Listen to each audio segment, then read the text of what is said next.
from Clipper Magazine Stadium as the Lancaster Barnstormers and York Revolution play the rubber game of a 3-game series and the 16th game between the two ball clubs this season. They're very familiar with one another. Left-hander Augie Silk is on the hill for the Lancaster Barnstormers tonight. And here is the lineup that he'll be facing.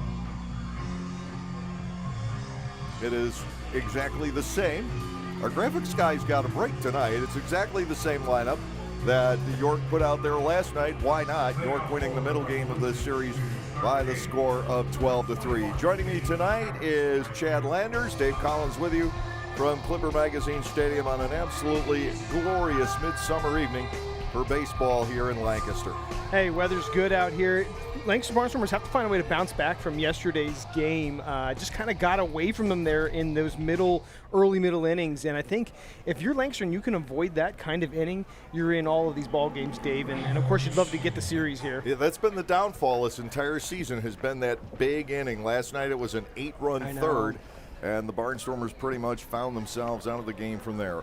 Silk himself trying to bounce back. He has lost his last 2 starts, and his ERA has ballooned from 6.6 to 9.8. Facing James Harris, the right fielder, leading off tonight for York. And the offering is too far inside for a ball, 1-0. Harris coming off a night where he went 2 for 3 and also walked 3 times. He had a solo home run and 2-run double. Silk is low, ball 2. Yeah, I thought the walks crept up a little bit high for Barnstormer pitching last night, Dave. And 13 of them. Yeah, that's not where you want to be. And they have been doing better of that in the middle part of this season. Early on, it was a struggle, but doing better early, middle part here now. League-wide, there was no notable increase in walks with the pitching rubber being moved back a foot either. It was strictly on this end. Lashed down the third base line into the corner. Harris on his way to second. He'll cruise in there with a leadoff double here tonight. Jack Kenley, the second baseman, will come to the plate. Brand new third baseman for the Lancaster Barnstormers. We'll introduce him after that got quickly past him and down the line into the corner. It is Jake Hoover. That's a tough way to get started down there at third, Dave. That hot shot. We'll see how he does. How did he find his way here, Dave? Hoover was released by the Texas Rangers not terribly long ago. The Barnstormers picked him up. He is a native of Michigan. It's Jake Hoover's first appearance in a Barnstormers uniform. Jack Kenley, meanwhile, facing Augie Silk with the runner at second base. Nobody out in the opening inning. And Augie is high for a ball, 1-0. Silk had a really tough outing the last time out. He got just 1 out in the first inning. That was a sacrifice fly. Ended up allowing 3 hits, 5 walks, and all 8 of those runners scored. Yeah, it was not a great outing there against Southern Maryland. But the beauty of baseball is you kind of got to shake that off and kind of come back here and hopefully get a good first couple innings under your belt here. Don't want to give up those large, crooked numbers that sometimes bite the Barnstormers. 2 balls, no strikes on the left-handing batting Kenley. This matchup should be in Silk's favor here, lefty on lefty. 2-0, grazes the outside corner, called strike, as signaled by Ian Pittenger, who is tonight's home plate umpire. 2-1 on the 3-4-54 batting Kenley. Wow. He's having himself a good season, or at least this part of the season. Story similar to that of Jake Hoover, in that Kenley started the year in an organization, kind of a floating organizational infielder, go where needed, bring your glove with you. And then Kenley was let go by the Tigers early in the season. York ever so glad to pick him up, and he has fit this club very well. 2-2 to him. Yeah, well, Silk's in a good spot here. 2-2. Got to make it 1 or 2 good pitches here, getting out with a runner at second. Runner takes off. The pitch is swung on and looped out to right field. Gindel is there. Strong throw back to second base, but by then Harris able to retreat. So it's just 1 out in the inning on the fly ball by Kenley out to Caleb Gindel. Melky Mesa, the left fielder, will come to the plate. Boy, that would have been huge. The runner had gone to third, and Caleb made a pretty good throw in there behind. Another second, and you get a nice double play. Boy, that's really helping out your pitching staff. The ball was hit high enough, and Harris was alerted soon enough. Yeah, good hustle. That he was able to sprint back and beat the throw from Gindel in there. Yeah, you saw how quick that, Alman had to make kind of the swipe there, whether it was Rondon, but boy, that would have really helped out Lancaster with 2 outs there and erase that base runner down at second. Credit the third base coach, Manuel Polanco, for tipping off Harris that the ball was in the air. Now to Melky Mesa, fastball upstairs, ball 1, no strikes. Well, and sometimes guys will dog that back too. They just kind of give up and say, "Oh, geez, you caught me, you got me." But that was good hustle there by Harris. So give him credit if he does score the run here. Again, give him some credit for the hustle there. He's at second base now with 1 out. Mesa with a pop-up foul territory and out of play. It is 1-1. Mesa has driven in 22 runs against the Barnstormers on this season. He is 21 out of 47. We had 3 RBI last night, Dave. 3-run double.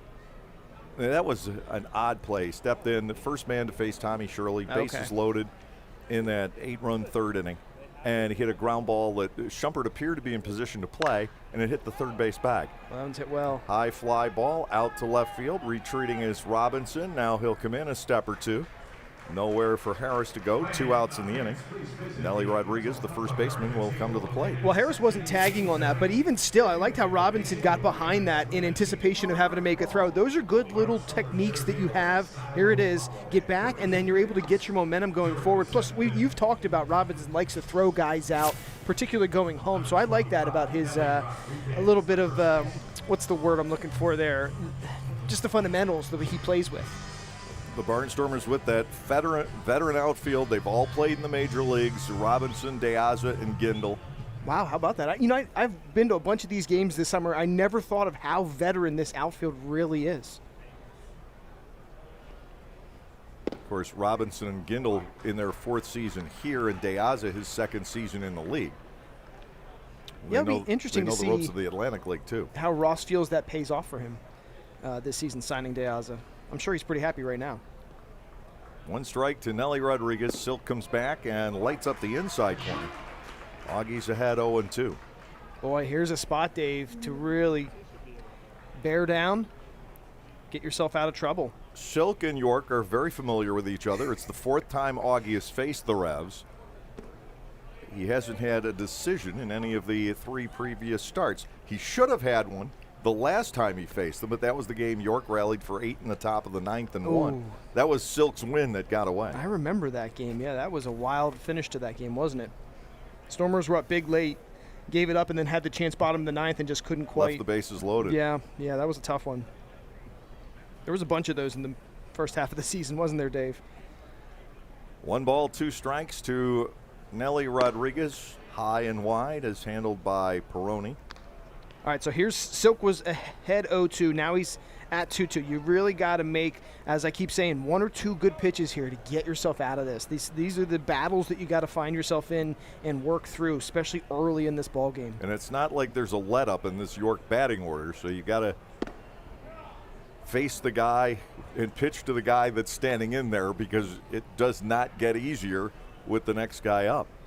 Rodriguez batting 3-2. First base is open, so Silk doesn't have to groove one. I definitely, you want to make another one of those nice pitcher pitches. Again, to the lefty or to righty batters, I like that outside part of the plate, a little bit lower. Try and nibble there. Here's a 3-2. Popped up, foul ground, and out of play. He elevated that pitch there.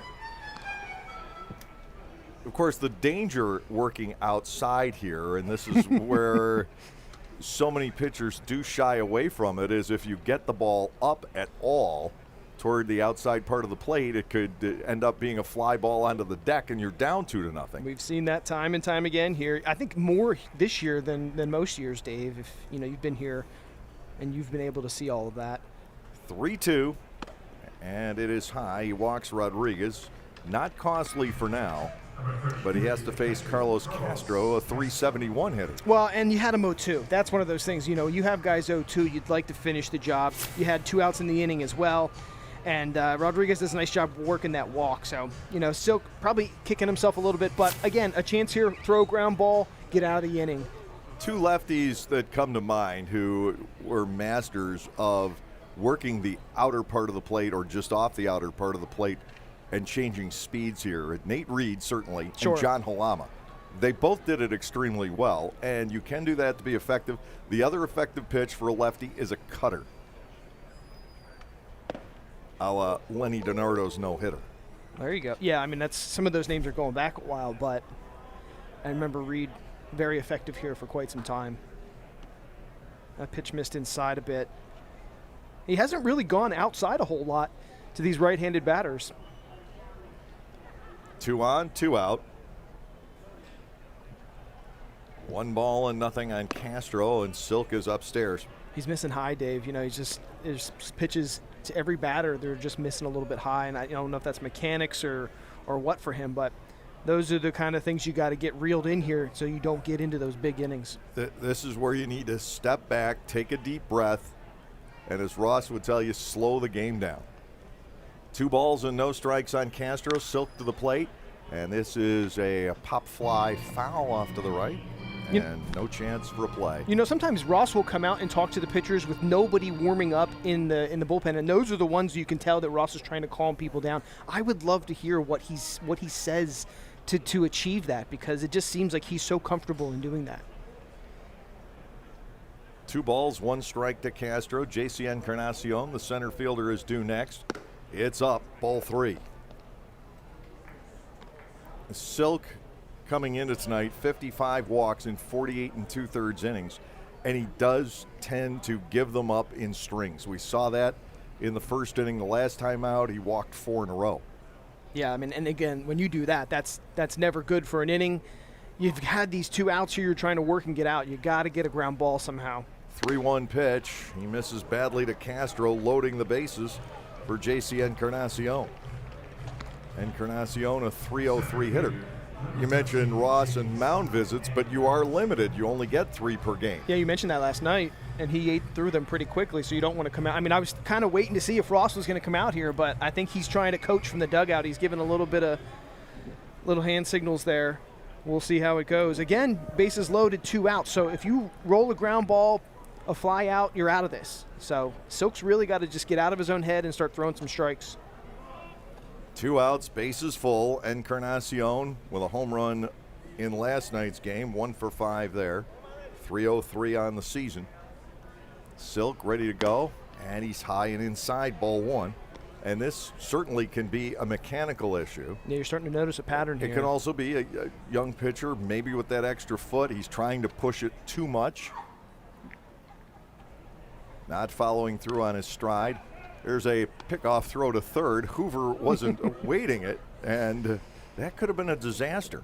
2 balls and no strikes. Peroni hoping for a play at third, and Hoover was still back at a defensive position and not covering the bag. I mean, at least he threw it to the player and not the bag, because you're right, that could have been another disaster. 3 nights in a row here with York as pickoff attempts have gone down to third, and the first 2 have not connected. That one could have been worse. 2 balls, no strikes, and Encarnacion. That breaks inside, and Silk is in a fix. Yeah, that was at close. 3-0. Boy.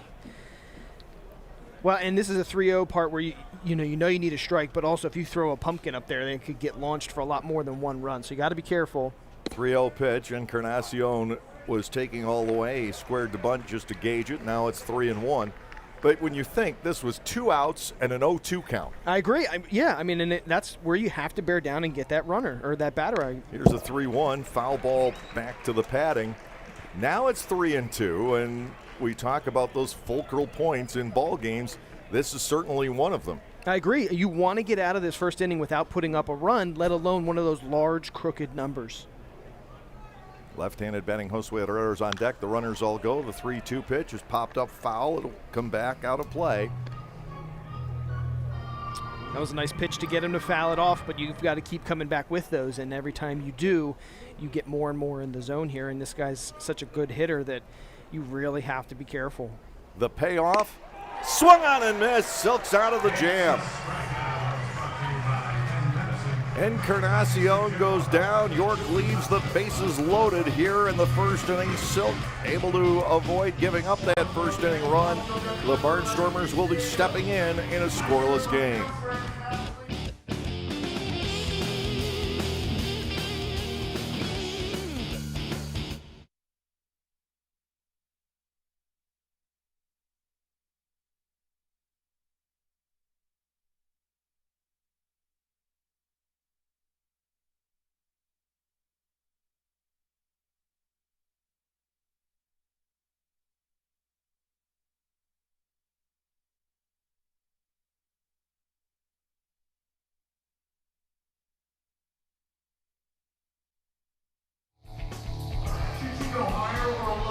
The lineup for the Lancaster Barnstormers this evening, we mentioned Jake Hoover. He's in his first game in a Barnstormers uniform, so the bench is getting a little deeper than it's been for several days. Ross also tells me that Blake Galen is scheduled to rejoin the club tomorrow. No kidding. And that will give the Barnstormers a full bench for the first time in a while.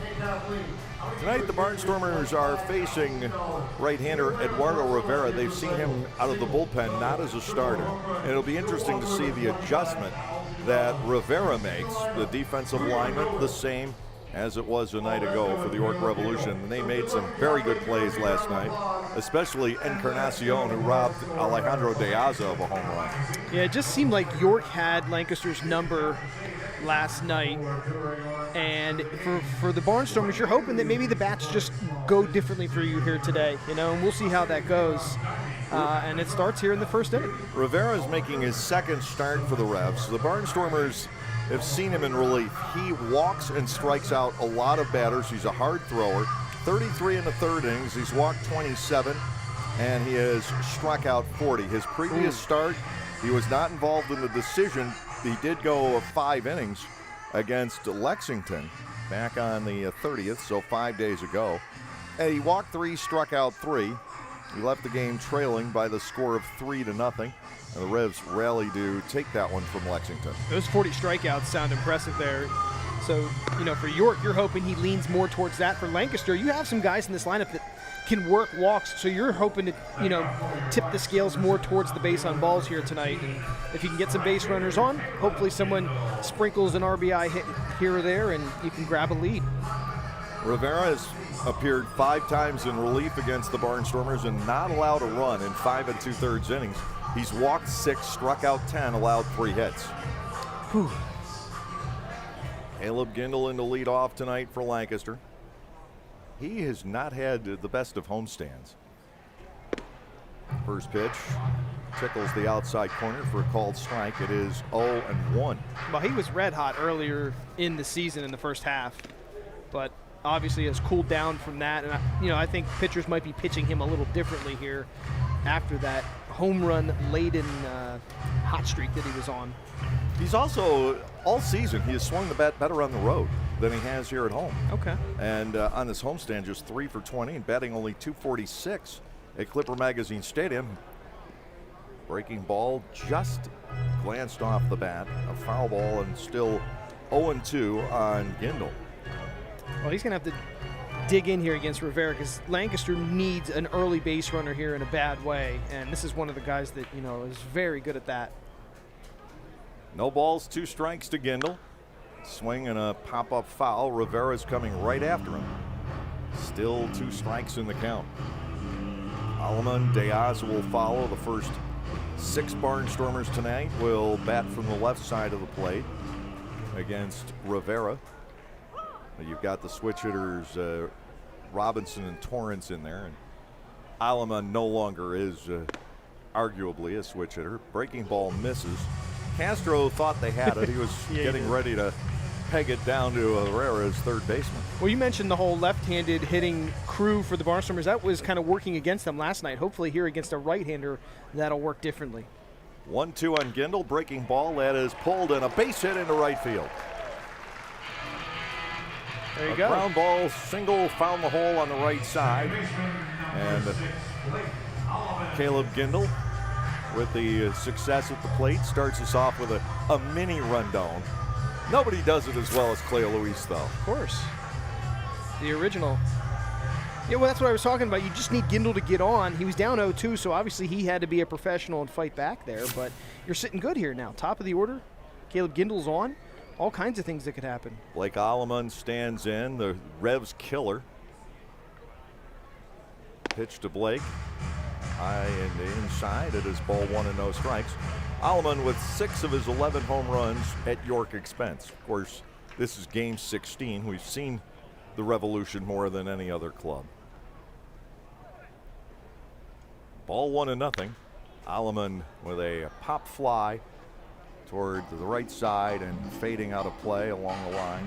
He's had some good swings here over the last couple of days against this team for sure. Well, he had the huge game on Tuesday night. 2 homers, a double, 5 runs batted in. Last night, he needed until his final at bat to deliver a base hit. He singled in the 8th inning.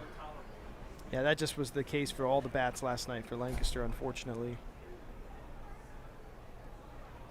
1-1, the count on Alleman. Rivera to the plate. That ball is driven to right. That ball is into the corner. A fair ball. Gindl will hustle for third. Alleman digging for second. The throw is wide. Blake Alleman with 2 bases, and the Barnstormers have a great start to their first inning tonight with runners at second and third, nobody out, and Alejandro De Aza is stepping to the plate. Tell you what, he hits this on a line. I thought it had a chance to hang up, but it dipped quickly and then kicked off. Boy, if that goes another 2 feet, that gets away out there from Harris, and Gindl scores, and I think Alleman might be able to leg it out to third. So either way, 2 runners on here, Dave, no outs, and some good hitters here, a chance to kind of knock in with some RBIs. The Barnstormers try to get the early jump tonight. De Aza stands in, 321 with 5 home runs, 36 runs batted in.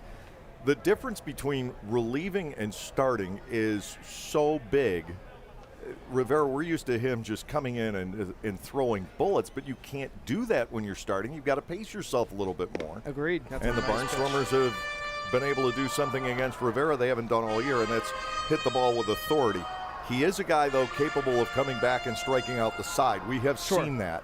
And that's why you need to, jump on it here now. Yeah, they got to be careful of getting. They got to get the ball in play. York's willing to concede a run on a ground ball here. Yeah, right side. If you could lift the ball to the outfield as well to score Gindl. De Aza bats 0-1. Rivera comes back, and his fastball is low. Ball 1 and a strike. This is one of the guys that's in the lineup right now that's hitting well that I'd want in this spot, Dave. De Aza over the last week or so has really been swinging the bats, from what I've been able to see, really well. He hits really well in this ballpark. He's batted 375 at home this year, 229 on the road. There you go. Tough to explain that big of a gap, but he's definitely very comfortable here. Those are good splits. Runners lead off second and third. Rivera with the 1-1, and it's grounded foul behind Troy Steffi in the first base coach's box. Now he looks a little upset with himself there, Dave. I think he was trying to get that on the ground to first, second base over there so he could get Gindl in. Take a look at his face here.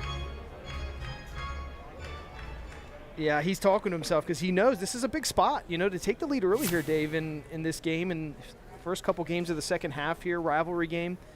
This is a big at-bat. I know it's only the first inning, but you've got to take advantage of it when those pop up. 82% of the time this year, De Aza has scored the runner from third base with fewer than 2 outs. Wow, that is a good stat to be. That's the one you give your agent to hand out to the baseball teams, that are trying to sign you. 1-2 from Rivera. Runners with their leads off second and third. The pitch is in the dirt, and the catcher Castro getting enough of it so that Gindl has no opportunity to score. You don't have to think that far back to Gindl scoring a key run on a wild pitch and won the game here on Tuesday night. Yeah, it was extra innings, bottom of the 10th. Not necessarily how you expect to win a game, but you'll take it however it happens. And that was a wild finish there. De Aza bats 2 balls and 2 strikes. Barnstormers looking for a run or 2 here.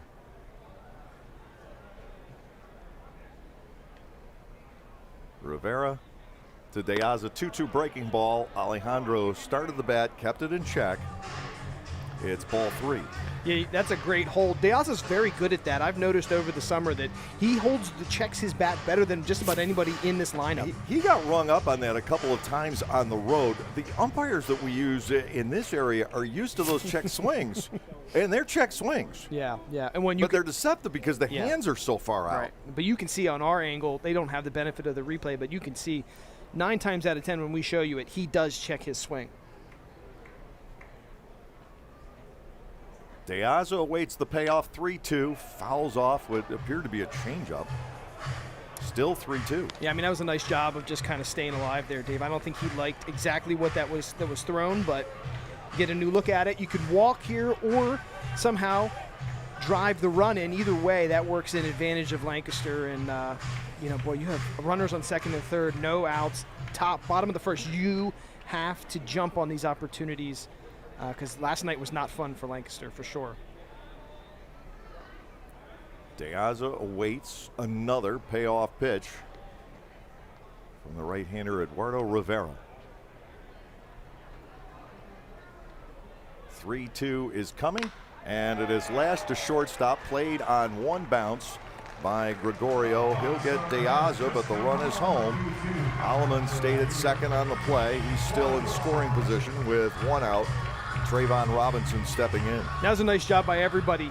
Caleb Gindel going on contact. DeAza just goes with it, drives it where it needs to be, and even at second base there for Alleman, not getting yourself into a bit of a pickle, still staying in scoring position. So all three guys did their job there, Dave. You've got the run in, you've got the lead. A great start for Lancaster. 15 out of 18 now for DeAza, who is a master with that bat in hand. Yeah, you would have loved a single or a double there, but you'll take that. One out now. Robinson, the batter, down to 266. It gets through the catcher Castro, and Alleman will gallop to third. Okay, another situation here, so take advantage of the errors. And since Alleman did not try to advance and get caught in a pickle on that last at bat, now he finds himself at third with less than 2 outs and a pretty good hitter here, a chance to drive him in.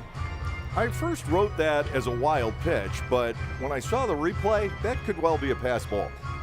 Hey, either way, it helps out Lancaster. They're not going to squabble about it. They'll just send their guy down 90 feet away, potentially take a 2-run lead here after one.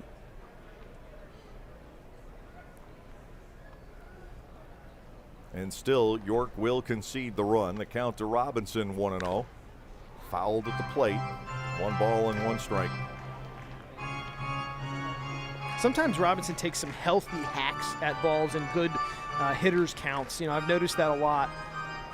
And I think that was what he was trying to do there, just didn't quite get the pitch he thought he was getting. But still kind of in that count, 1-1, a chance to make a big swing. You could still drive this ball to the outfield and drive in a run here. So that's an option on the table. 1-1, Robinson batting, Dugan on deck. Rivera fires, and strike 2 on the inside corner at the knees, and Robinson walks off. He has been called for strikes on that inside corner more than anybody else I think I've seen this year. That's one of those ABS strikes. It's getting in his head. Yeah, that's frustrating. That's one of those ABS strikes, when you see the replay and the catcher's glove moves, you're kind of thinking, what happened there? But, boy, those things nibble on the corner. Now you've got to go into protect mode, try and get the ball to the right side here for Robinson. Of course, Rivera's going to try to prevent that. 1 ball, 2 strikes to Trayvon. Alleman up the line from third, and Rivera will bring home a breaking ball, strike 3 call. Yeah, that hurts. That's a nice pitch. And there's your strikeouts that we were talking about from Rivera at a timely spot, Dave. It's up to Dugan if the Barnstormers are to get that second run home. Beautiful curveball. Nobody can argue that one. No. It froze him. He wasn't looking for it, and Rivera got it in the zone. Dugan has to come through with a base hit now. He's cooled off the last couple of nights. He had been scalding hot for about a week.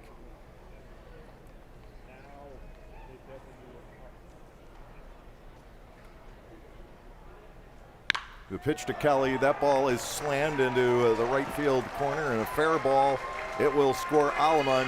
The ball retrieved in a hurry by Harris. They'll hold Dugan to a loud RBI single.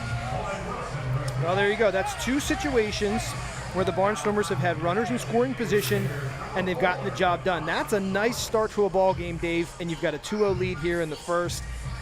Could not be happier if you're coach, manager Ross Peoples. Aleman and Dugan both go down the right field line. Here is Devon Torrance, the designated hitter, batting .270 with 15 runs batted in. I think all three hits have been to the right side today. Yeah, Gindl's as well. Single on the ground. That could be a product of the way Rivera's pitching or a product of the mound being a foot further back, because you're going to have a tendency, I think, at least for a while, to swing a little earlier. You know, it's so interesting that you keep bringing that up, because I keep forgetting it even happened, and I was here watching them work on it pre-game yesterday, and still, it just feels so normal. There's nothing glaring about it, Dave. But you can't really see the difference. No, exactly. We don't have enough data to see if it is making a difference yet, but it's very interesting. Torrance tries to drop a bunt down. It's foul, and he trails 2 strikes with Anthony Peroni on deck. It's not a bad idea for Torrance. You know, third base was playing way back. Torrance has world-class speed. Maybe you get one to take a couple bounces down to third past the pitcher. Catcher can't get there in time. A good try, but unfortunately 0-2 here now to Torrance. The Barnstormers with the 2 runs on the board in the bottom half of the first inning. Augie Silk will come out. It's an important inning in that second.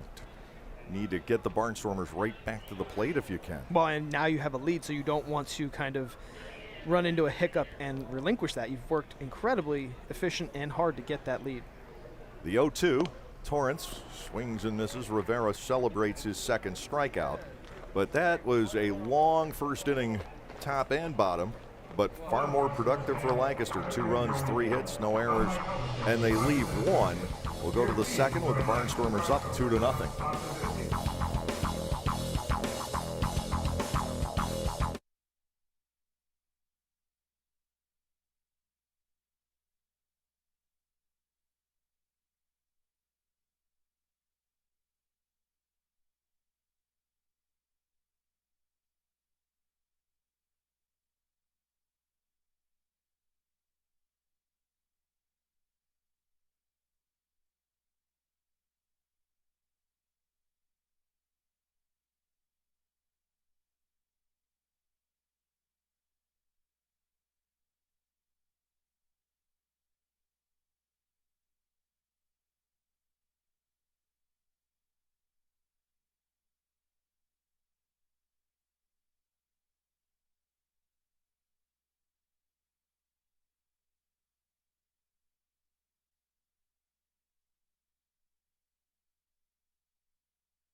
The Barnstormers get the jump here tonight on Thirsty Thursday, but we don't see that those folks are terribly thirsty, at least not right now. They are Maybe they've already quenched their thirst. They're hiding from the sun there, as you can see, as it is a nice warm evening here in Lancaster, Pennsylvania.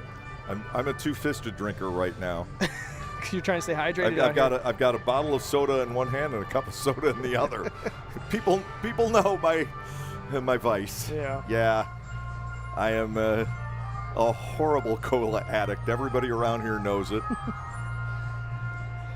I'm just trying to help you get through it, Dave, through the season. Far better during the off season. Far better with it. My wife knows to pack me a thermos of green tea for the day. There you go. I mean, that's very healthy, and a lot of people drink that, especially gives them lots of nice energy, lots of healthy energy throughout the day.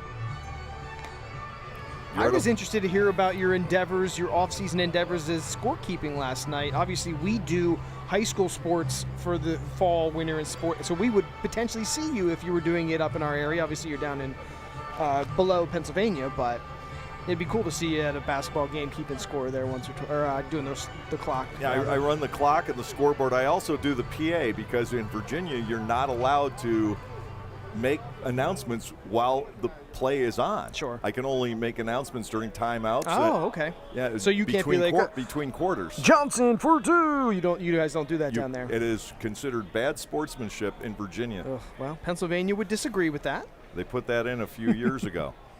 The jobs used to be split. Yeah. Now I can set down the switch for the timer, pick the microphone up. We all know you're perfect for that, Dave. I could multitask. Ball 1 on Josue Herrera, and now Silk misses for ball 2. This is where Ross has gone crazy this year. You score 2 runs, you want your pitcher to come out and shut down the opposition quickly.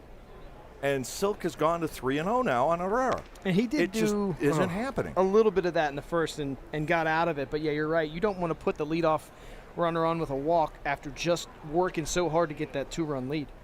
Here's the 3-0. Spins him around inside and the leadoff walk. Silk has thrown 34 pitches, only 13 for strikes so far in the game. Well, and he has 3 walks in the game too, Dave. So, again, we were talking about walks were an issue last night for Lancaster pitching. You don't want to see that trend here tonight. They walked 13 last night. Yeah.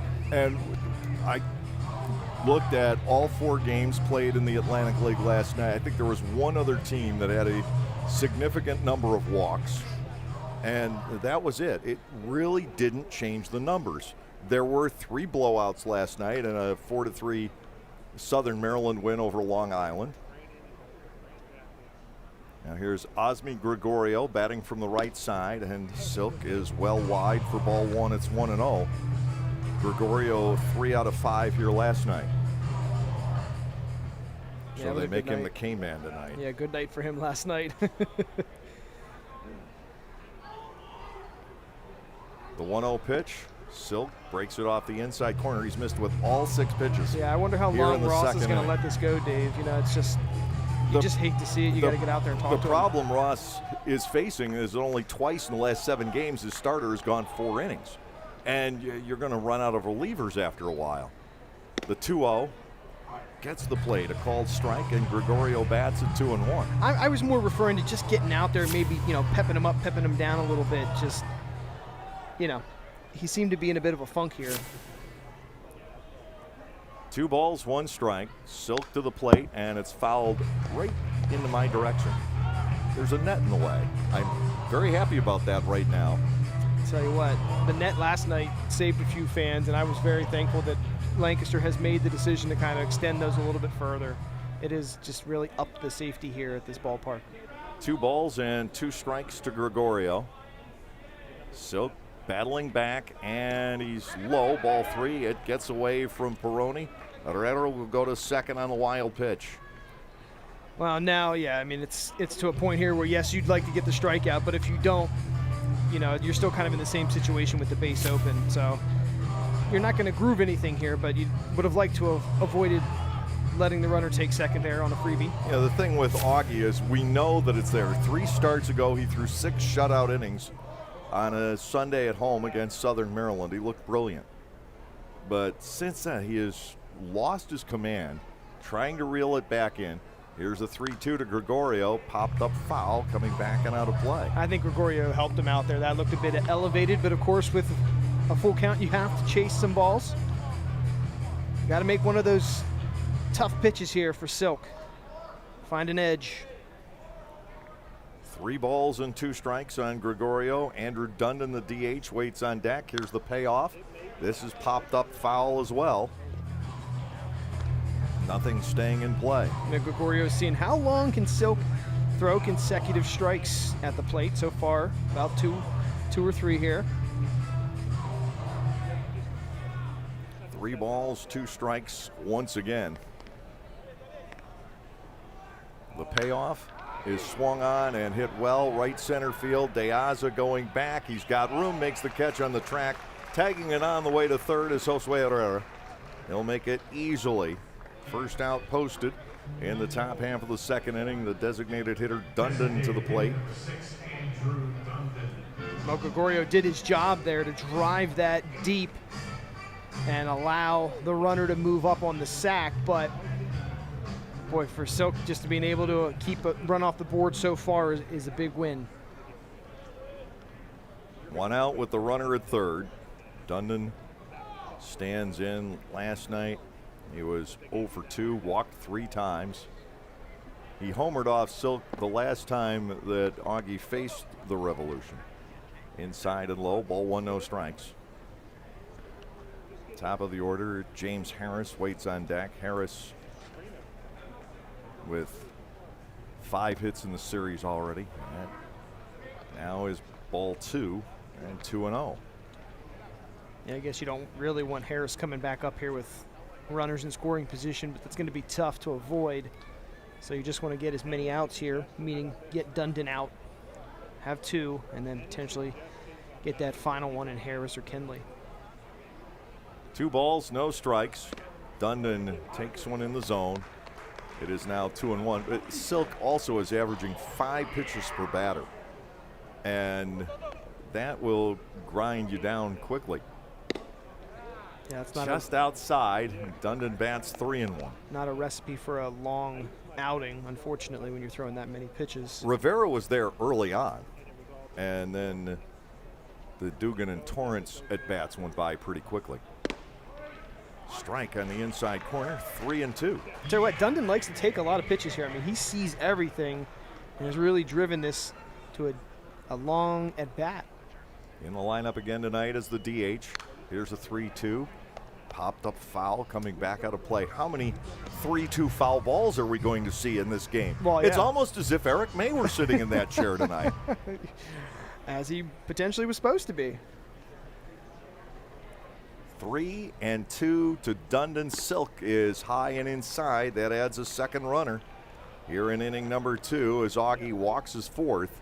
First and third with James Harris, the right fielder, coming to the plate.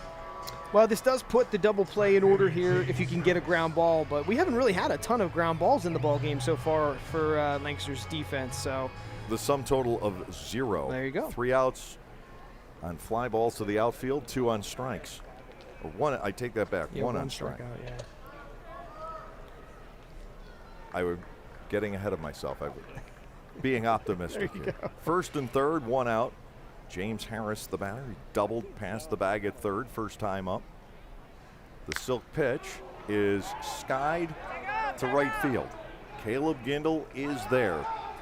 They turn Herrera loose. Here comes the throw. It's right there. Double play.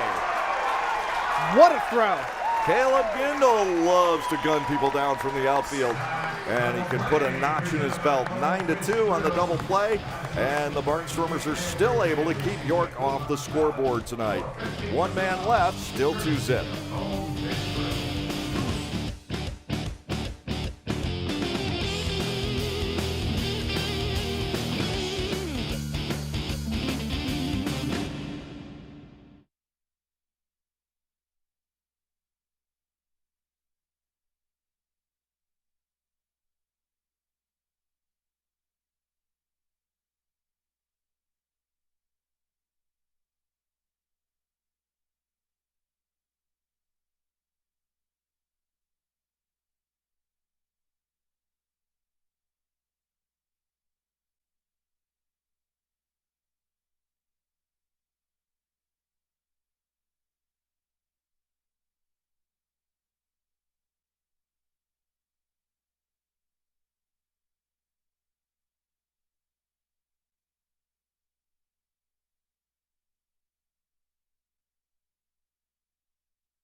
The Barnstormers maintain a 2-0 lead on the arm of Caleb Gindel, gunning down Josue Herrera at the plate on a fly ball off the bat of James Harris.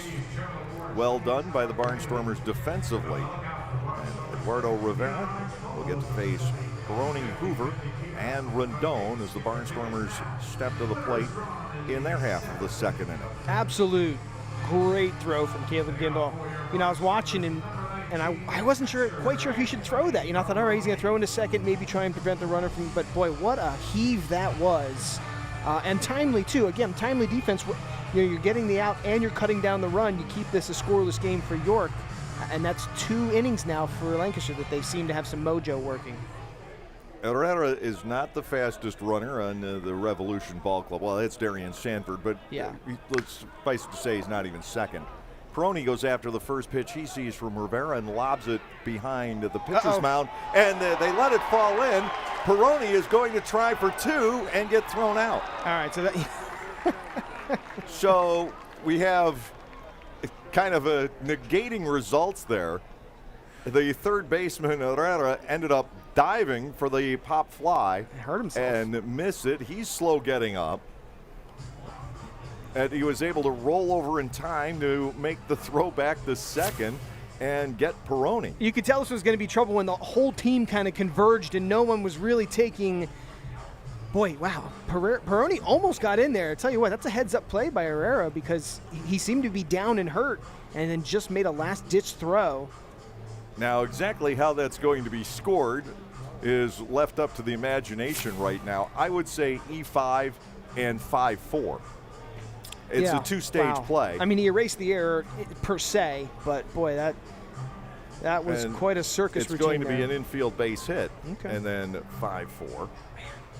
But he did touch the ball.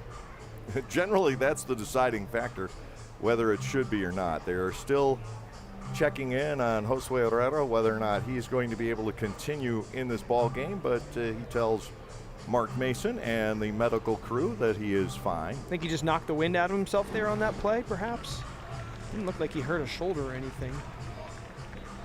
It's a shame Peroni couldn't have just kind of hung up at first there because that's kind of a freebie, Dave. You know, you kind of get on there, and then, you know, we'll see what Hoover and Rondon could have done to kind of knock you around. But You know, it's one of those where you're taught that you're supposed to get to second base when a fly ball is dropped. okay. And I think he tried to recover and do that with that last little explosion. He may have also figured that Herrera was hurt and wouldn't be able to recover, but he did. First pitch to Jake Hoover in the Atlantic League is a called strike. Yeah, It is he's 0-1. indoctrinated into the strike zone here. I don't think he was all that happy with that call, but again, he hasn't gotten to see a whole lot of that. Low for a ball, it's 1-1. Hoover played at AA Frisco and AAA Round Rock earlier in the season. Didn't have a chance to get into all that many games or have all that many ABs. He's from a small school in Michigan. He was Texas's 28th round draft choice a couple of years back from Hillsdale College, I believe it is, in Michigan. Okay. 2 balls and 1 strike. What position did he play up there? Has it always been third, or is he kind of a utility? He's a utility infielder. Okay. Second, short, third. The other guy the Barnstormers brought in, Tyler Laporte, they signed him as a pitcher, but he actually played more infield in college than he pitched. Interesting. 3-1, swing and a miss. Full count on Hoover. Clea Luis Rondon is on deck. That was a 90-mile-an-hour fastball pumped right down the middle there to Hoover. See what he'll throw here, full count. Not the biggest of guys. Here's the payoff, and the breaking pitch hangs upstairs. First walk given up by Rivera. The Barnstormers with a 1-out runner, and Clea Luis Rondon stepping in. Rondon batting .268 with 5 homers and 36 knocked in. Well, that's a good at-bat for Hoover. I mean, had to react and adjust to a lot there in that at-bat, and finds himself on first base. So, you know, chance here for Lancaster to kind of find a way to turn this lineup back over to the top, which did a lot of the damage there in the first inning for the Barnstormers. Does Jake Hoover have any speed? We may find out shortly. Russ might test the waters here. I'd say typically third basemen don't, but we know Shumpert is incredibly quick, and he plays third here, so kind of breaks the mold. Pickoff throw. Hoover's back in standing. Guided by Troy Steffi at first base, and Ross Peoples, of course, flashing the signals from over at third. Both jacket clad. I've never understood that. Yeah, I don't know how on they these pull warmer that nights. off. I don't even do that. Yeah.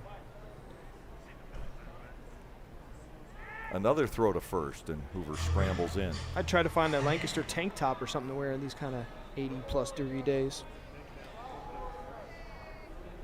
You said Ross likes to keep his room sub-igloo. Sub-igloo. Yep.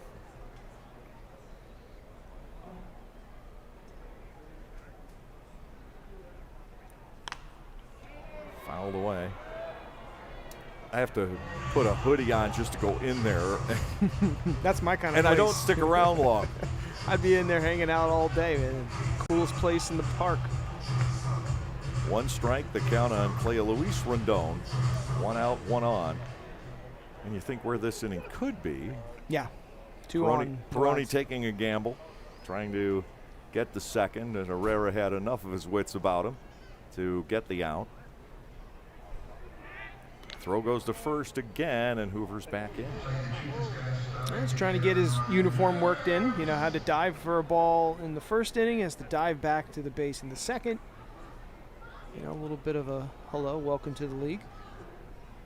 And way to introduce yourself to the clubhouse manager.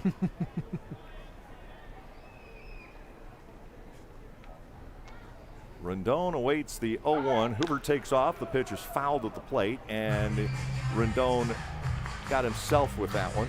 I tell you what, Hoover's got a little bit of quickness there. You know, looked like he was running the 100 there, but right on the inside of the foot. Yeah.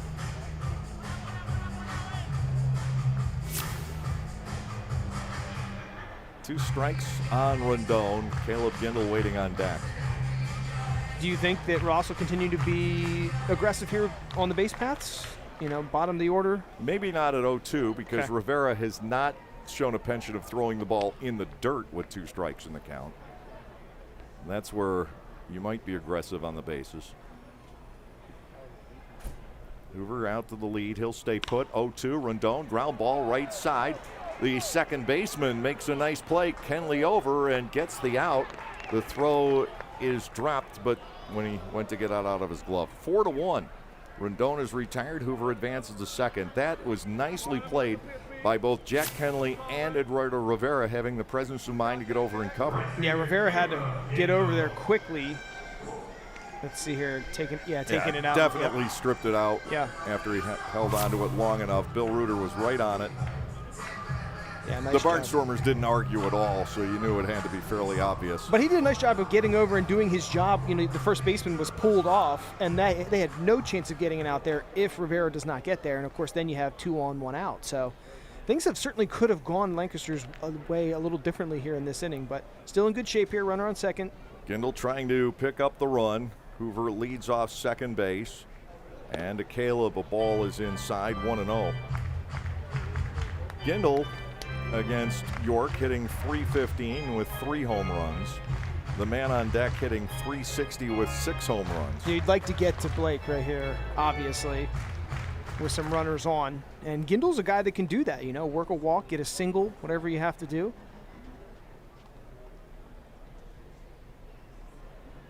They play him noticeably to pull, and pull he does, grounding it foul at the first baseline.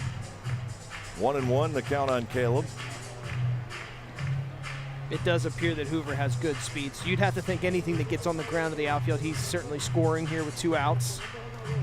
And again, you're up 2-0 for Lancaster. You'd love to keep adding to it. Every inning, just chip in 1 or 2 more, and that will turn into quite a good night for the Barnstormers.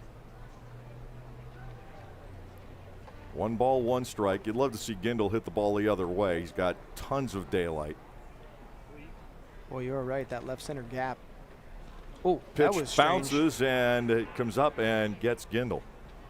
I mean, that worked out for Lancaster He had there. no idea where to go.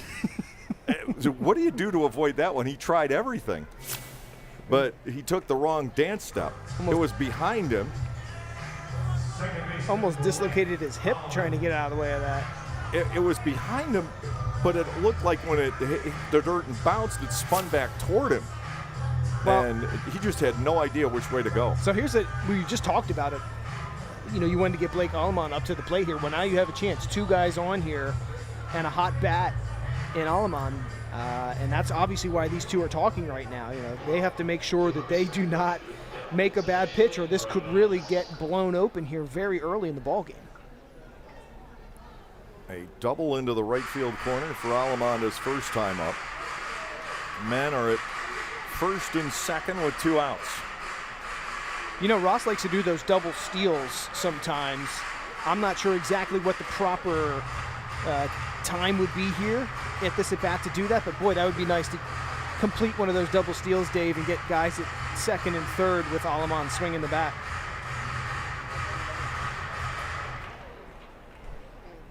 And now another break in the action as Carlos Castro has to hand off his sunglasses. Clouds begin to form out in left field. You're not going to complain about that. No, not at all. Not meaning business, but creating some shade, certainly. 2 outs and 2 on for Aleman. Rivera to the plate. Good breaking ball to start him off. Inside corner strike. It is 0-1. That's a nice pitch in his arsenal. And if he knows he can get that over, he's got some confidence to throw that first pitch. But if he happens to hang one of those, boy, Aleman is going to take that a long way.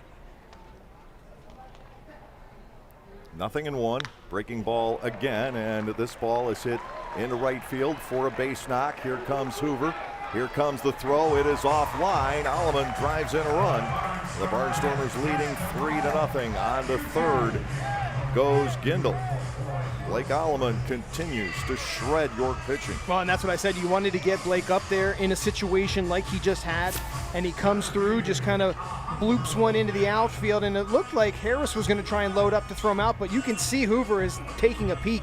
He knows his speed, and he knows that the rest of these guys don't know his speed, and so he was comfortable knowing he was going to get in there standing up. Didn't even have to slide in there, Dave. Alejandro De Aza, the batter. The Barnstormers have run a lot on James Harris. So they feel fairly yes. comfortable okay. doing it. Yeah. His arm has not seemed to be terribly strong. Of course, it could always surprise you. Well, if you know these guys over the years, obviously you're going to make the proper decision. I would love to hear. It's not over the years with Harris. It's okay. over the last few sorry. weeks. Yeah, sorry. Yeah. But, you know, playing York, and when they have the same guys, you typically have an idea. I'm interested when Ross sent a pinch-running pitcher home for the game-tying run the other night. Boy, that was a really tricky situation that he did that in, and boy, he got lucky that he made that call. Ball 1, no strikes on Alejandro De Aza. Looking to pick up Lancaster's 4th run. Rivera to the plate, and that is smashed into right field. A diving try made by the right fielder Harris comes up short. Coming home is Gindel. Aleman rounds. He's on his way home, and it's a 2-run double for Alejandro De Aza as the Barnstormers go up 5-0. That's already 3 RBI today for De Aza. I mean, he's having himself a great night out of the 3-hole. And boy, this turned from a catch into a great advantage for the Barnstormers in just inches out there. James Harris gave it everything he had with the diving try in right center field. It got by him and rolled to the wall. Definitely came up well short. Man, he's about a foot or two away from making a fantastic play. But again, this is kind of how things are going Lancaster's way today, as opposed to last night when Encarnacion robbed that huge hit to center field last night. Here's Robinson. He struck out looking first time up. Swing and a miss against a breaking ball here. And it is 0-1. 3 runs this inning, all coming with 2 outs. Aleman, the RBI single. De Aza, the 2-run double. Robinson looking to pick up De Aza. No balls and a strike. It bounces and is flagged by Castro. Nice stop by Castro, too. That bounces away. De Aza's down to third. Chance to advance him home as well. It's a good start, though. Good first 2 innings for Lancaster. Put a bunch of runs on the board, give a bit of a cushion to Silk, and hopefully your fortunes have turned here. 3 for 5 with runners in scoring position. York is 0 for 5, and right now that's the difference. 1-1. Robinson meets an off-speed pitch and fouls it back to the screen. He trails 1-2. They had to stay alive on that breaking pitch. Trayvon pinch hit last night and grounded to short his 1 plate appearance.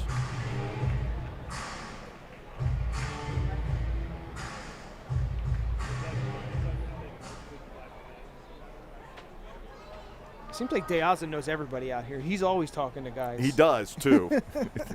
He knows the whole baseball world, It's it seems. wild, yeah. Very likable guy. 1-2. In the dirt, gets away. Deaza will move ahead to third. There's been a lot of those today from Rivera. He read that very well to Deaza. True story, I was down in the clubhouse earlier dropping off the lineups, and Noel Polanco, the longtime hitting coach for the Revs, comes over and he's yelling for Deaza. They apparently go way back, too. It's an amazingly small fraternity. I agree, yeah. It is nice to see. 2-2. The count on Robinson, 2 outs. Deaza at third. The pitch low and inside. It fills it to Trayvon. That's, another full count here. Both sides certainly filling up the stat sheets with those. And I think Lancaster has benefited more, obviously, than York has so far. Need another key hit here, Dave. Of course, Lancaster's gotten a bunch of those already. Several of them from Deaza. The payoff to Robinson. Knocked foul down the left field side and out of play. That was the 47th pitch offered by Eduardo Rivera tonight. He's been better at throwing strikes, but not necessarily better at getting outs. And the Barnstormers have now picked up 6 hits off of him, although I still question the one. Yeah. But they've jumped on him for 5 runs, which is the key part. Robinson awaiting the 3-2, and Rivera may try to pick at that inside corner again. It's a breaking ball. This is hit in the air, left center field, not terribly deep, but a lot of hang time, and Mesa is there for the catch, ending the inning. But for the Barnstormers, it is a 3-run inning, and at the end of 2, they lead it 5-0.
Lancaster has bowled out to a 5-0 lead through 2 innings tonight. We've learned from experience here in 2021 not to get terribly comfortable with the 5-0 lead. The flip side of that coin is not to be terribly dejected with a 5-0 deficit. Yeah, you and Pete were talking a lot about that last night. Well, it's still doable. It's still, but he's not wrong. But you'd hope to kind of keep this lead here for Lancaster and take 2 or 3 from York. Again, what you want to see from Augie Silk is strikes here in the 3rd inning. He's got the 5-run lead. You'd like to see a quick inning. You'd like to see Rivera forced back out there. Yeah, but the leadoff batter has reached in both innings, if I'm not mistaken, Dave. So the trend would suggest otherwise. But hey, we'll see how Silk does here in his third inning of work. Kenley flied out his first time up. Augie to the plate, and he angles it off the outside corner. Ball 1.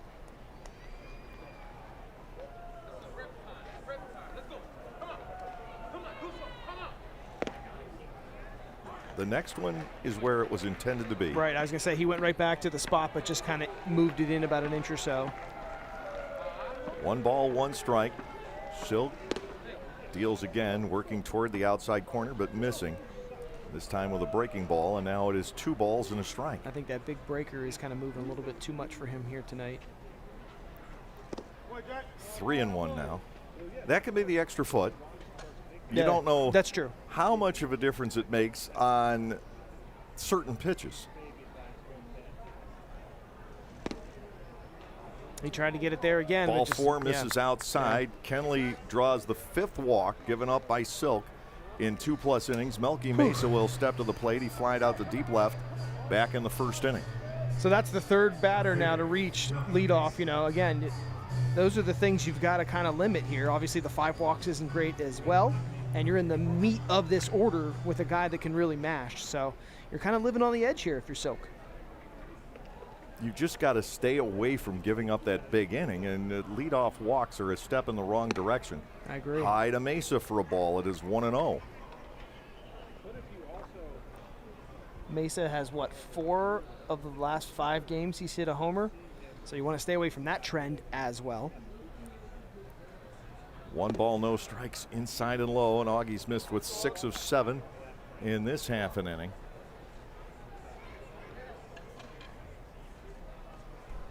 And if you're the Barnstormers, how do you work him through this right now? Right.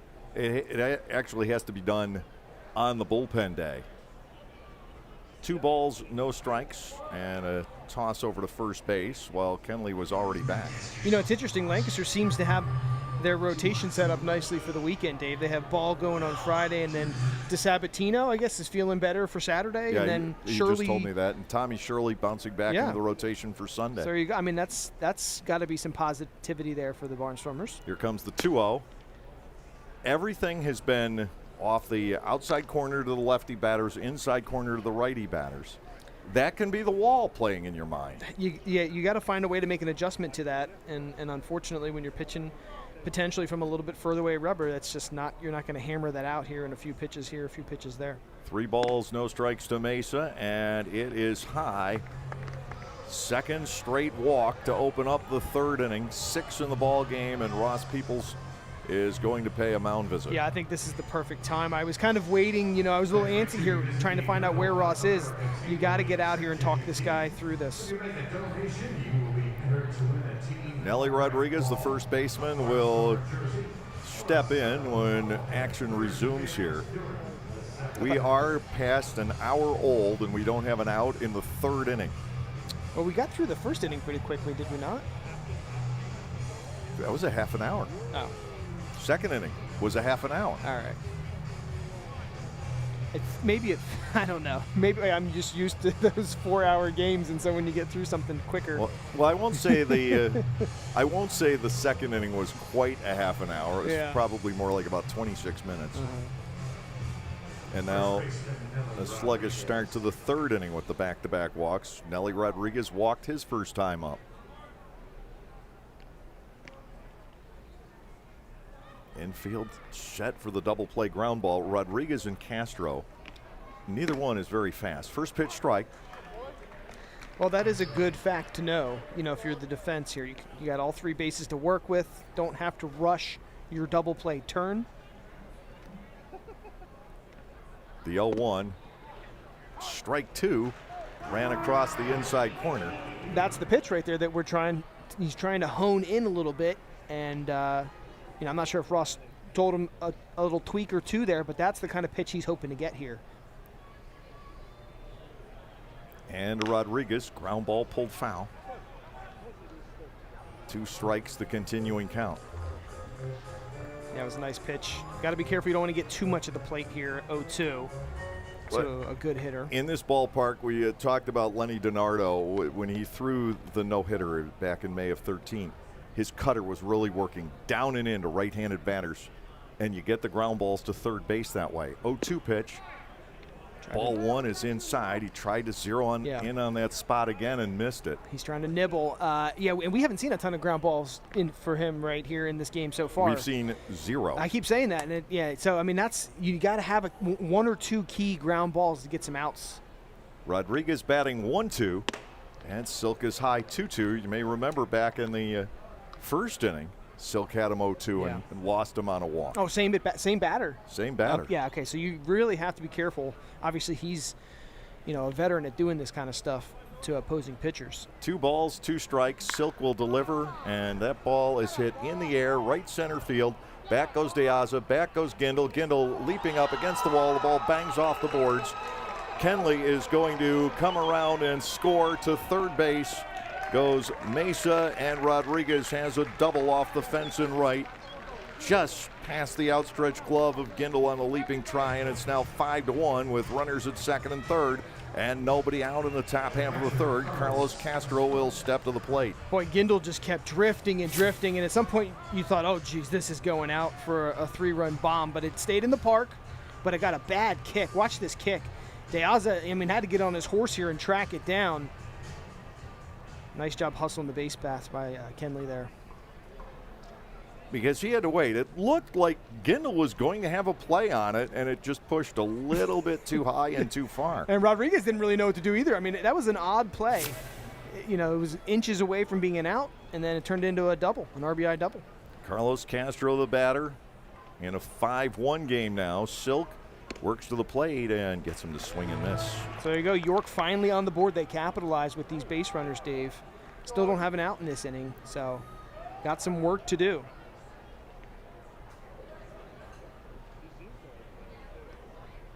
Nothing in one, the count on Carlos Castro. Silk comes back and skips it. Good stop by Peroni. Boy, Peroni saved a run there with that. Ball one and strike one, the count. Bit of a lapse from Silk on that delivery. Probably, feels like he's living on the edge of getting these outs in absolute chaos. He's been able to get the outs so far, but with the run across and 2 more in scoring position. 1 ball, 1 strike on Castro, and that ball is hit out to right field, down for a base hit. It will score another as Mesa comes home. Castro with the RBI hit. Rodriguez advances to third. Now J.C. Encarnacion steps in as the potential tying run. This has been the issue for the Barnstormers this entire season, is that they can't break up these streaks of base runners, these streaks of guys getting on.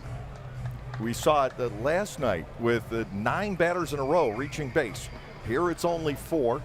Ross Peoples is out to the mound, and that will be it for Augie Silk here tonight. 5-2 the score. The Barnstormers go to the bullpen. They'll make the change, and while they do, we'll take a break.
Francisco Mendoza, who has been starting for the Barnstormers, now appears in relief with 2 on, nobody out. He misses with his first pitch. It is ball 1 on J.C. Encarnacion.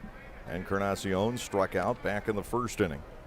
Rodriguez at third, Castro at first, and Encarnacion stands in as the possible tying run here in the top of the third. It escapes that quickly. It does. 3 runs just like that. Walk, double, single. Or 2 runs on the board, and now 2-0 the count on Encarnacion, with Josue Herrera waiting on deck.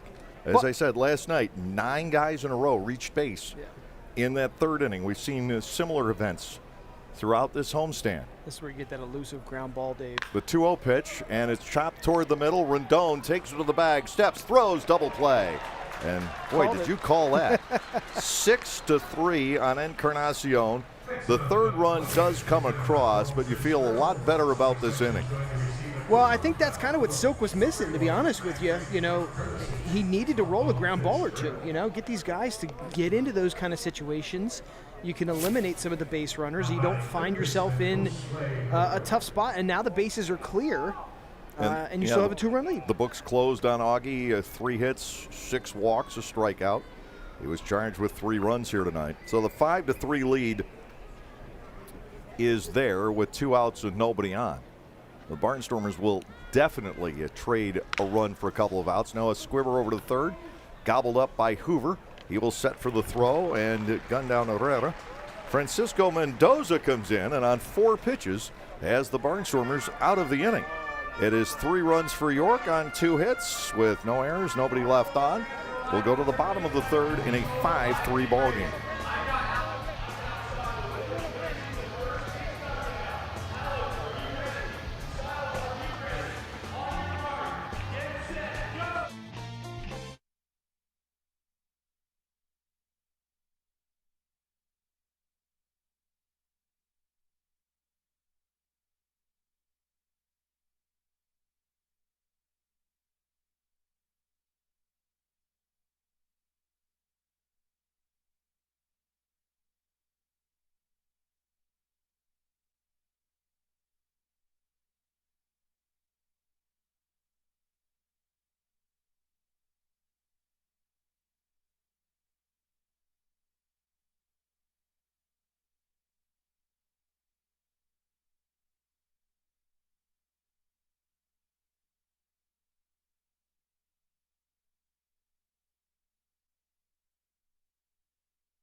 I told Chad Landers to buckle up his seatbelt for a while tonight, and we're having another one of those games. It's 5-3, going to the bottom of the third inning. Dugan, Torrance, and Peroni stepping in for the Lancaster Barnstormers. Lancaster won the opener of this series 10-9. The longest streak of opposing batters to reach base that night was 5. It came in the 4th inning. The first 4 reached base in the 3rd inning tonight. But you see those stretches scattered throughout this season. Inside for a ball to Dugan. 1 ball and no strikes. The first 6 reached base in Friday night's game against Southern Maryland. There was another stretch of 6 men in a row that reached. Those lead to big innings. You can't avoid it. Well, and that's, yeah, I mean, so they gave up 3, which you don't want to do, but you still have the lead, and you didn't give up 5, 6, 7, 8, which was an issue last night in, what was it, the 3rd inning there, Dave? You know, that 8 spot was just so glaring, and it was hard for them to, you know, if you don't give up 8 there, if you give up maybe 2, you're in that game the whole night. The operative term all year has been limit the damage. Yeah. Time called before the 2-1 pitch is delivered. As some kind of object was loose down in the Barnstormers bullpen. I don't think it was a baseball. As long as it wasn't a cat, we're all good. You can see how that gets out of control in Major League Baseball the other night. Or a skunk. That would be even That's worse. been known to happen. 3 balls, 1 strike. I've seen families of ducks wandering across the outfield. Yeah, that would be appropriate in Long Island, I would have to think. 3-1. Dugan gets the walk to open up the 3rd inning. And back come the Barnstormers with the walk to open it. Devon Torrance will come to the plate. He struck out in the 1st inning. You might see him try to bunt here, and York certainly has to defend it. Pitcher Francisco Mendoza. I take that back. It is Mendoza. That's so right. we know he'll be bunting. Yeah, Torrance was the DH. That rule gets me every night. I'm still not used to it.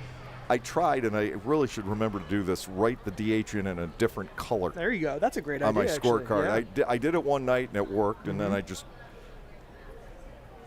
the habit, grab a pen, write the lineup in. Ball 1 to Mendoza.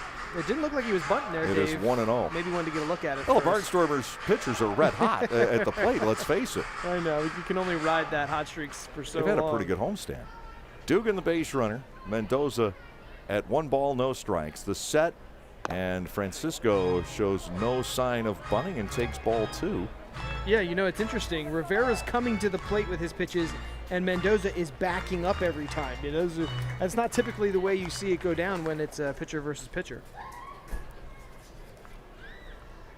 I am shocked to see that he's not bunting here. 2 balls and nothing to Mendoza. Ball 3. Wow. Rivera has fallen behind Francisco 3-0. By the way, Mendoza is batting for the first time. As I say, he has been starting. He's pitched seldomly in relief. 3-0 delivery, strike to the inside corner. I mean, I'd take Francisco does not seem interested in swinging here. I'd take another one. What are the odds that he, pumps another one in right across Broadway? We'll see. The way tonight's going. 3-1. There you go. It's ball 4, not to mention it gets away from Castro, but it doesn't matter. I'm not even sure. Mendoza's. He's very nonchalant up there. Hey, I walked. Yeah. I walked. I'm on base. Now what do I do? Mendoza, through his career, at least his career in the United States, played in the Texas Rangers organization. So batting was not terribly commonplace for him. Right. That was his first official plate appearance as a professional in the U.S., and it results in a walk. Now here's Peroni, who reached on a quirky infield base hit back in the 2nd inning, and it was erased immediately. He was thrown out at 2nd. Pop-up dropped in. It's a Peroni breaking ball, good for a strike. It's 0-1, and I'm actually surprised he's not bunting here, but I suppose that with the pitcher ahead of him, you don't want to force the pitcher into a situation where he's got to run all out and possibly slide and get hurt at second base. I gotta say, that was odd that Mendoza never squared the bunt one time at that bat. But as I said, 0 plate appearances. Yeah. Maybe has not worked on it. On base percentage is fantastic. Peroni shortens the bunt and looks at a 2nd strike from Rivera. It's 0-2. Yeah, that's tough. Jake Hoover is the on-deck batter for the Barnstormers, who try to reestablish a substantial lead in the bottom half of the 3rd inning. Well, you're off to a good start here. So this is why you want to capitalize on it, Dave. One of those first 2 pitches there, you wanted to get down and get the runners over. 2 strikes on Peroni. He's 7 for 19 against York on the season, with 3 runs driven in. The set, Rivera's 0-2. Goes back to the curveball. This time he's outside with it, and I think he wanted to be, to see if he could get Peroni to chase. That was a good pitch, though. I mean, that didn't miss by much. I think it was in the spot he wanted it. Yeah. Ball 1, 2 strikes. Really? Peroni up there hitting just 167 with runners in scoring position for the year. Yeah, I got to choke up here and put some good wood on it somewhere. You've got a much slower base runner at first, so you really would like to stay out of the ground ball. You don't have speed really anywhere here. 1 ball, 2 strikes on Peroni. Ball 2, dug up nicely by Castro. Rivera has put him to the test all night, and 2 have gotten away. That was a 93 mile an hour down in the dirt, so that's a good pick by Castro to kind of, and again, that could have really worked in Lancaster's favor. If that goes and skips away, now you've got both base runners advancing, and you'd kind of take yourself out of the situation that you're in here with a force out at any base. 2-2. Awaiting Peroni, the pitch. Breaking ball misses. And Eduardo Rivera has gone the distance at 3 balls and 2 strikes. Nobody out, 2 runners already on. Lefty throwing in the bullpen for York, which is in all likelihood Brandon Fry. That's smart because you face a lot of lefties in this Lancaster lineup. Obviously, Rivera is the right-hander, and Lancaster has handled him decently well today. They did not handle the lefty starter yesterday. Peroni batting 3-2. I doubt the runners start here. They do not. 3-2 breaking ball, grounded foul past third. Boy, that almost worked out well for Lancaster. If he could have gotten that inside the bag, Dave. Not only did it almost work out well for Lancaster, it almost worked out well for York, because if that is in a particular That's spot, true. That's you've true. got the makings of a triple play. That's a great point. That is a triple play ground ball if Herrera can get to it near the bag. With this combination of runners, they've got the time to get 3. Right. 100% right on that, Dave. Maybe I'm glad it didn't happen there then. That's how they happen. 3-2 again to Peroni. Rivera goes back to work, and he misses to walk the bases loaded. He had Anthony Peroni at 0-2 and lost him. Jake Hoover will bat with the bases loaded, but not before Mark Mason pays Mr. Rivera a visit, and he's already dispatched Doug McFarling down to the bullpen. He went upstairs with a breaking ball there and missed his spot, Dave. That's a big spot to throw that breaking ball and not hit the strike zone. Both starters tonight go just 2 innings plus. Mendoza came in and was spectacular in the top of the 3rd. Brandon Fry now will try to match that for York. He inherits loaded bases, nobody out. We'll tell you more about Fry and the rest of this 3rd inning in a moment.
Second appearance for Brandon Fry in this series, and he needs to be as effective as he was 2 nights ago for York. He came in, retired all 5 batters that he faced, and for most of the evening we talked about him being the winning pitcher. That was until the Barnstormers tied the game with 2 outs in the bottom half of the 9th. It took the win away from Brandon. He struck out De Aza, got Robinson on a comebacker. Then Kelly Dugan grounded out in the next inning. Anderson De La Rosa flied out. And Brent Teller hit a comebacker. Oh, he's never faced Jake Hoover. Hoover walked and scored last inning. He bats with the bases loaded and nobody out in the bottom of the 3rd inning, trying to impress his new teammates. Exactly. This could go a long way. Fry ready to go. Pitch to Hoover. Breaks to the inside corner. It's 0-1. The Barnstormers have had success with Fry in the past, but he has been marvelous in this series. 1 strike to Hoover. Rendon waits on deck. The Barnstormers obviously want to make quite a bit out of this opportunity. 0-1 to Hoover. Another save behind the plate by Castro. Yeah, you'd love to give those guys behind the plate some bonus whatever for doing what they're doing, because when you do things like that and you save runs for your ball club and you keep the deficits closer and closer, boy, you're such an asset to your team. And there's a lot of guys in this league that do that for their respective squad. 1 ball, 1 strike. Hoover looking to pick at least 1 run up here, if not 2. Fry will deliver, swing and a miss over the top of it. Now 1 ball and 2 strikes. Fry trying to get Rivera's runs off the hook here. Rivera giving up 5 all earned in 2+ innings on 6 hits. He ended up walking 4, hitting 1, striking out 2. And right now, he's counting on Brandon Fry to be his best friend. 1-2, the count to Hoover. Inside, almost hit him. A 2-2 count. Mendoza got Silk out of a lot of hot water in the top of this inning. And Fry trying to do likewise for Rivera in the bottom portion. What about Mendoza standing down there at second? He's been on the base paths a lot this half inning, Dave. And is that a concern at all? It can be. It's been a long time since he's been out there. Yeah. Years. Smashed and fair inside the first base bag. Hoover drives in Dugan. Mendoza is jogging around, not exactly at full speed, but no throw in. And Hoover has doubled home too. They're going to need to get Mendoza some oxygen. Boy. That 180 feet was a killer. Wow. 2-run double by Hoover, slashed inside the first base bag. And watch the speed out of the box here, too, by Hoover. Look at his face, too. He's incredibly excited. He's already to but second my question base. is he learned to do the Rendon yet? Yeah, I didn't see Here it. is Mendoza coming around, and look at Castro. He wanted to throw him out there. you know, I don't know that he ever touched home plate, did he? There Hey! you go. There you go. So he has learned. I'm psyched already. That's the extended version of the rundown. Jake Hoover has made it a 7-3 game. And speaking of Rendon, here he is with 2 in scoring position, still nobody out. You know, it's interesting, Dave. When you look at the scoreboard, Lancaster has put up crooked numbers in every inning. You know, you talk a lot about how their offense is so potent, and they're showing it here. Into the dirt, bouncing away from the catcher Castro. And here comes the 8th run as Peroni scores on the wild pitch. That's good hustle from Peroni. Almost didn't get there. If you watch his toe, it kind of gets caught in the dirt. I don't know if you can see it here on the throw. I noticed it live. Yeah, but he got in there. Moving to third on the wild pitch is Hoover. Rendon bats at 1-0. Gendel waits on deck. Castro has had a long night back there. It's only the 3rd inning, Dave. Yeah. That guy hustles. I am as impressed by him as almost any other opposing player in the league this year. There's a catcher from the other division, the South Division, that plays really hard too. Remember one of the guys from North Carolina or West Virginia just absolutely hustles his butt off all the time. 1-0 to Rendon, bounces up there. 2 balls and no strikes. We were here in a really hot day, and he was out there catching and sweating and working hard, and then he was right back out there the next day. And I remember you commenting, man, this guy is such a hard worker. We saw DeLuca from Southern Maryland. Oh, I think that's... Was it that who? Okay. Yeah, he's the guy who's been catching every day for them pretty much. Maybe it was that. We've seen Southern Maryland a bunch too, I guess. Hoover at third, nobody out, 2-0. And Rendon hits a roller out ahead of the plate. Hoover will be checked at third. Castro fires. So Rendon unable to get that 9th run over. Caleb Gendel will give it a shot. He wanted to, but that would be a very unsmart play. Look at, he's really checking him there. Well, Castro has Rendon's speed gauged. He knows how much time he has, and if he throws too early, that can give Hoover a chance to sneak behind the throw and come back to the plate, because Castro would have had to have reset his position to get back for a tag. Well, I mean, it looked like Fry was coming in to cover home, but obviously you'd rather have the catcher cover it than the pitcher on a double play attempt there. Hoover at third, now with 1 out. I saw Mendoza trying to stretch out a little bit more down in the dugout. And the last shot in there. To Gendel, line drive. That's a base hit into right center field. Here comes Hoover jogging home on the Gendel base hit, and the Barnstormers have scored 4 this inning to lead 9-3.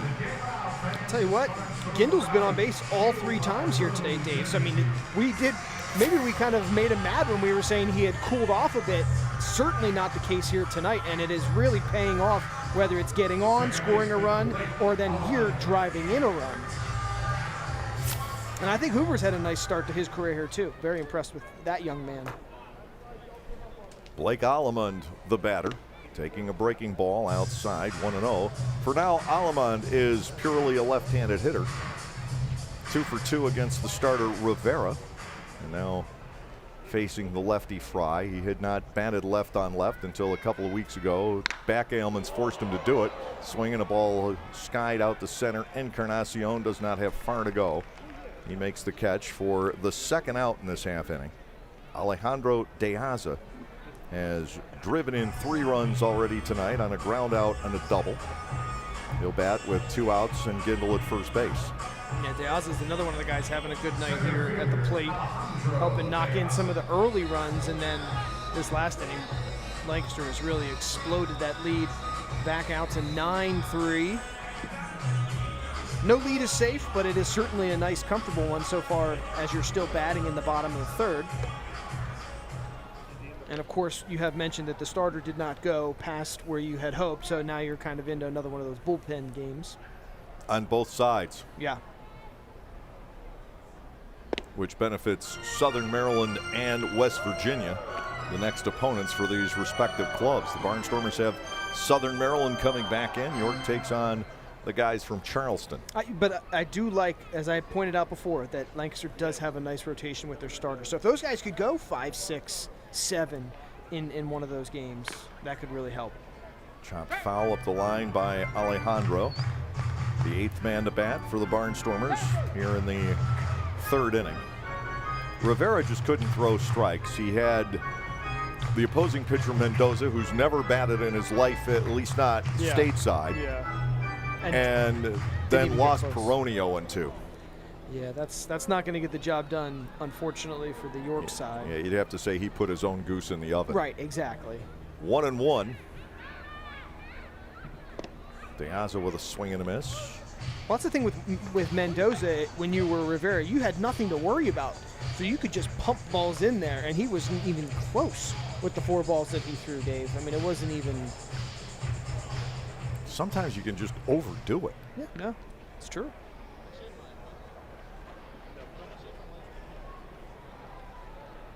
One ball, 2 strikes on Alejandro. Fry will come back and miss outside. Castro diving on another one. He's going to earn those ice bags tonight, Mr. Castro is. I agree. And not for the heat that was here today, just for the absolute beating that he's taken behind the plate. But he's doing a fantastic job, by the way. I mean, there have been a couple that have skipped away that unfortunately were out of his control, but he is saving a bunch of other opportunities here for Lancaster to advance. 2-2 on De Aza. Swing and a foul tip. It is held by Castro. That will end the inning. Hoover and Gindel come up with some RBI knocks. A wild pitch allowed another to score 4 runs on only 2 hits in the inning with 1 left. And at the end of 3, it's 9-3 Lancaster.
Barnstormers with their biggest lead of the night, up by 6 over the York Revolution. Other games in the Atlantic League, Long Island toppled Southern Maryland today 13-6 in a camp day game at Regency Furniture Stadium. Both those clubs are now 1-1 in the second half. In the bottom of the 3rd inning, High Point and Lexington are knotted at 4. West Virginia leads Gastonia 3-0 in the bottom half of the 4th inning. Eric Sekula is on the mound. He is the baseball operations director for the West Virginia Power, as well as being arguably their #1 starter. Really? I had a chance to meet him. He was interviewed extensively about his feelings on the distance change or the pitching rubber, and he was all for trying it, and so far so good for Eric. He has a shutout for 4 innings. He's speaking it into existence there. Francisco Mendoza delivers a strike to the inside corner on Osmi Gregorio. It is 0-1, 16th meeting between these two ball clubs this year.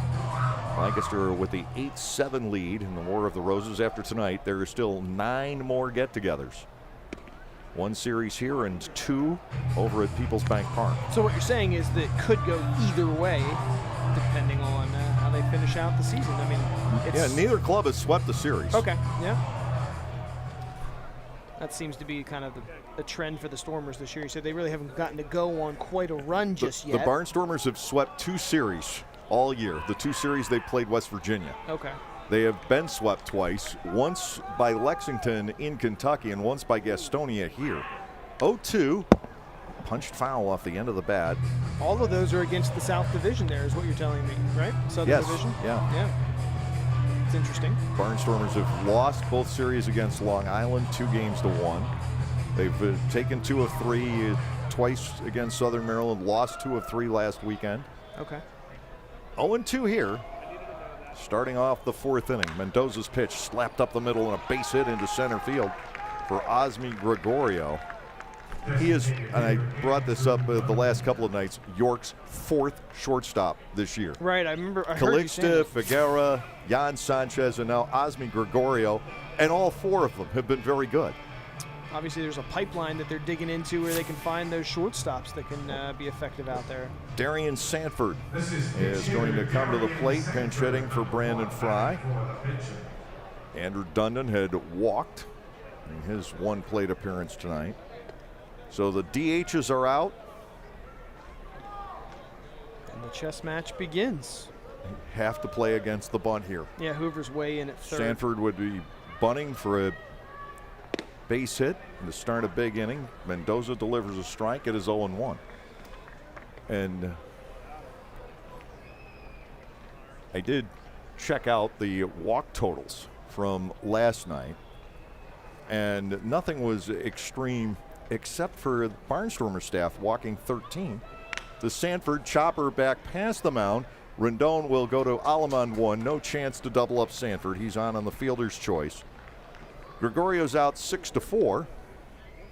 Yeah, I think if you run down, you had to know you had no shot, but still got to try and flip it there, get the first out at least. I mean, for Aleman, you had to know you had no shot there, but still tossed it over just in case. Gregorio didn't exactly get down there. He did not. So there was a natural impedance to Aleman's throw, but he wasn't going to get Sanford. Not on that chopper. You don't double him No, up. it was way too slow. Maybe if it had been right back to Mendoza. A quick 1-6. We were taking a look at the walks last night, the first night of the mound change. There were 8 walks in the Long Island Southern Maryland game, so nothing drastic. Ball 1 missing to Harris. 8 combined. 8 combined. Okay. I'm interested to hear the rest of these.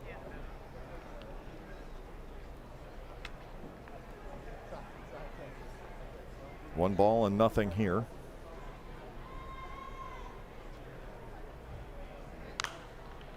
Harris with a fly ball, foul out of play. 1-1 on the right fielder. Lancaster's trying to keep Sanford at first. Obviously, with his speed, it's almost automatic that he'll end up on second at some point. Lexington's pitchers did walk 10. 8 of those were the starter Henry Owens, who's had trouble throwing strikes all year. We saw him here, yeah. 15 total walks. That was in in that the game. game. So that 15. Okay, that's for the 2 teams. That's decently high, though. I mean, we know there was 13 here by Lancaster pitching, so I'm sure. 16 in our game, 15, 8. And then we'll get to the West Virginia Gastonia game in a moment. Ground ball, second base. This could do it. Aleman, Rendon, back to Dugan. They double up Harris. 4-6-3. Mendoza getting the ground balls. He's gotten 2 double plays. 1 hit, nobody left. Bottom of the 4th coming up with Lancaster leading 9-3.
Back here at Clipper Magazine Stadium, we're starting the 4th inning, or actually we're in the bottom of the 4th here.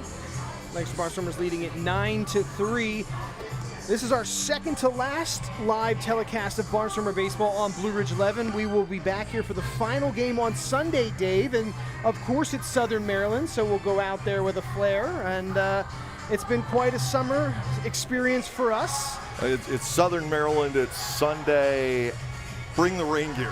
We will. I know It's nothing's here. in the forecast, but still, it's Southern Maryland and Lancaster on the weekend. Man. Rain happens a lot.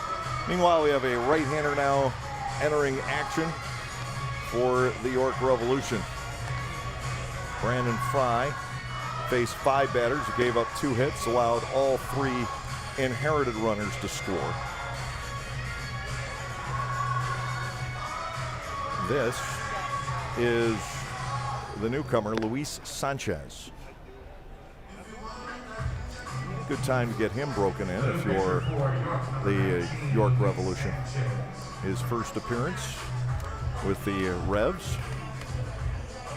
And he'll get Robinson, Dugan, and will Francisco Mendoza bat a second time? Will he ever swing? We'll see. We'll see. He did not look comfortable on the bases. Wow, He yeah. has looked terrific on the mound. I love seeing this. He has gotten 4 ground balls and 1 single up the middle. Such a difference in the 2 pitchers, by the way. Trayvon Robinson looks at a ball outside. It is 1-0. Robinson 0 for 2 so far tonight on a strikeout and a flyout. Yeah, they need Robinson to get on here, continue these hot innings. Foul back to the screen. His timing somewhere along the way just got way off, and he's having some difficulty recovering it.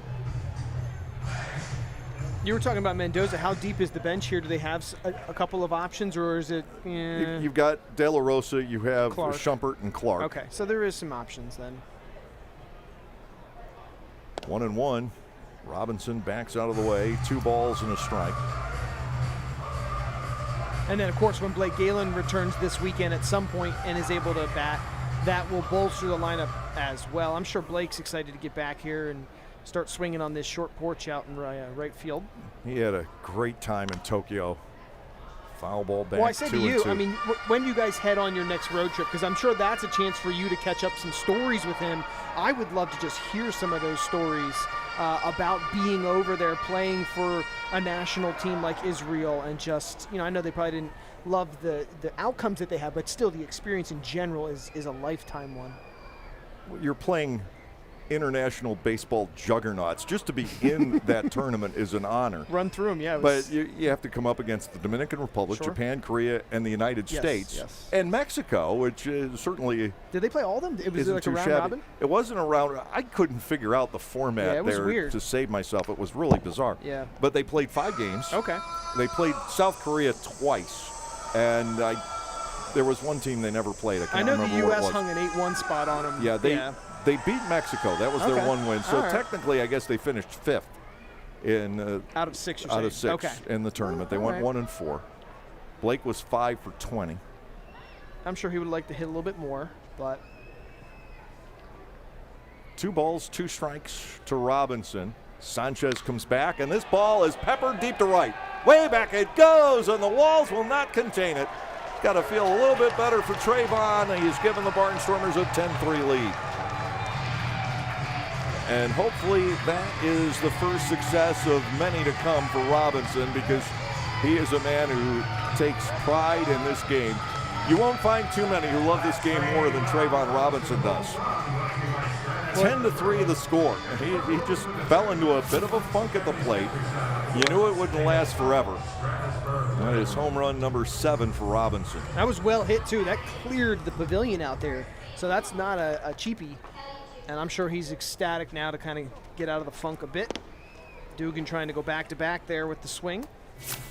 Luis Sanchez greeted by a home run here in the Atlantic League. Now, as you may figure, Luis Sanchez, there's been one major leaguer of that name back in the 80s. Inside to Dugan, 1-1.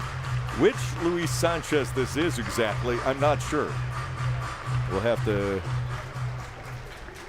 go through and look. There are a few that have been active recently. Popped up by Dugan into foul territory, coming back out of play. 1 ball and 2 strikes at the ongoing search for pitching. He was, this Luis Sanchez was at Mahoning Valley in 2019. Foul ball back, 1 and 2 Ooh. in the Cleveland system. It looked like Castro took that one off of his body part on that last swing. He was down for a minute. Not sure which part it caught. But again, it just adds to the storyline of he is taking an absolute beating behind the plate. Is he checking the arm there?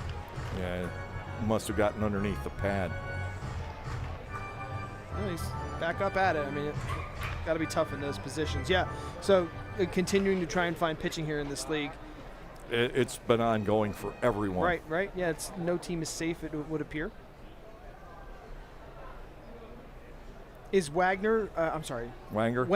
I don't know where I got He's Wagner. expected back. Okay, Russ yeah, hasn't that heard was- from him. Slow ground ball shortstop.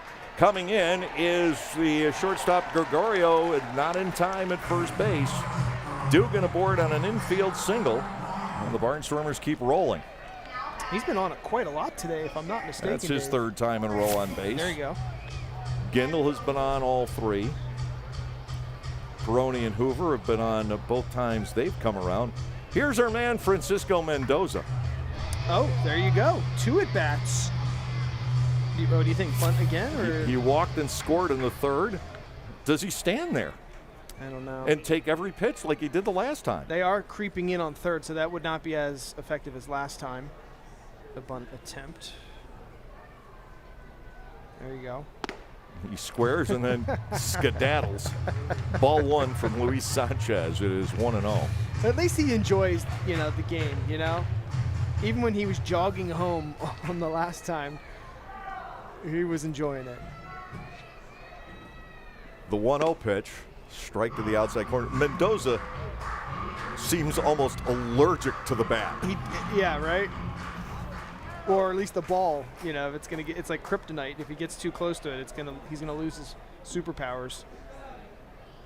1-1 to him. Sanchez delivers. Strike 2 on the outside corner.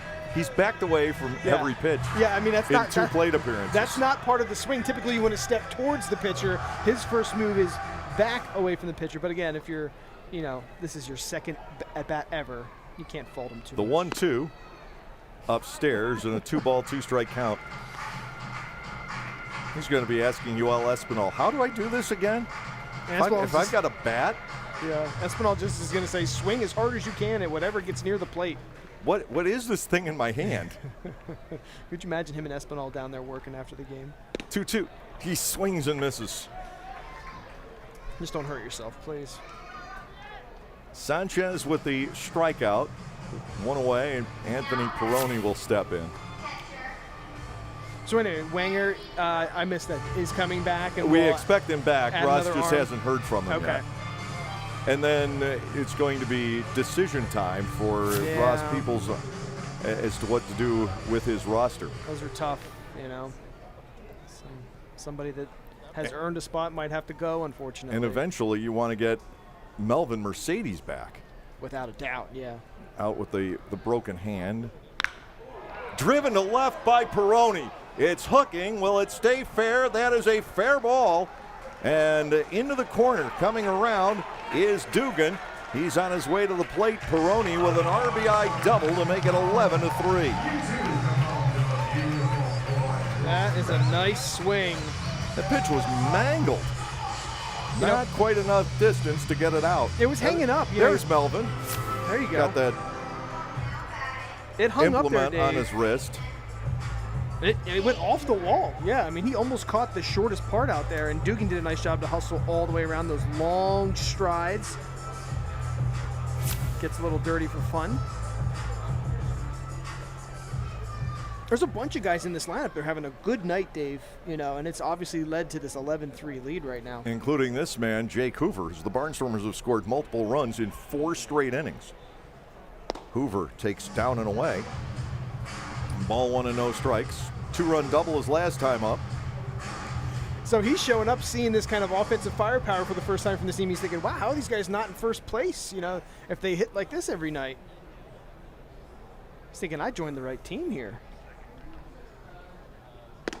Swung on and missed. It's 1-1. The Barnstormers shit the guy with the longest active hitting streak, Nick Schnupper. Oh, that's right. He's batted safely in 9 in a row. And if he pinch hits at some point tonight, that streak will be jeopardized.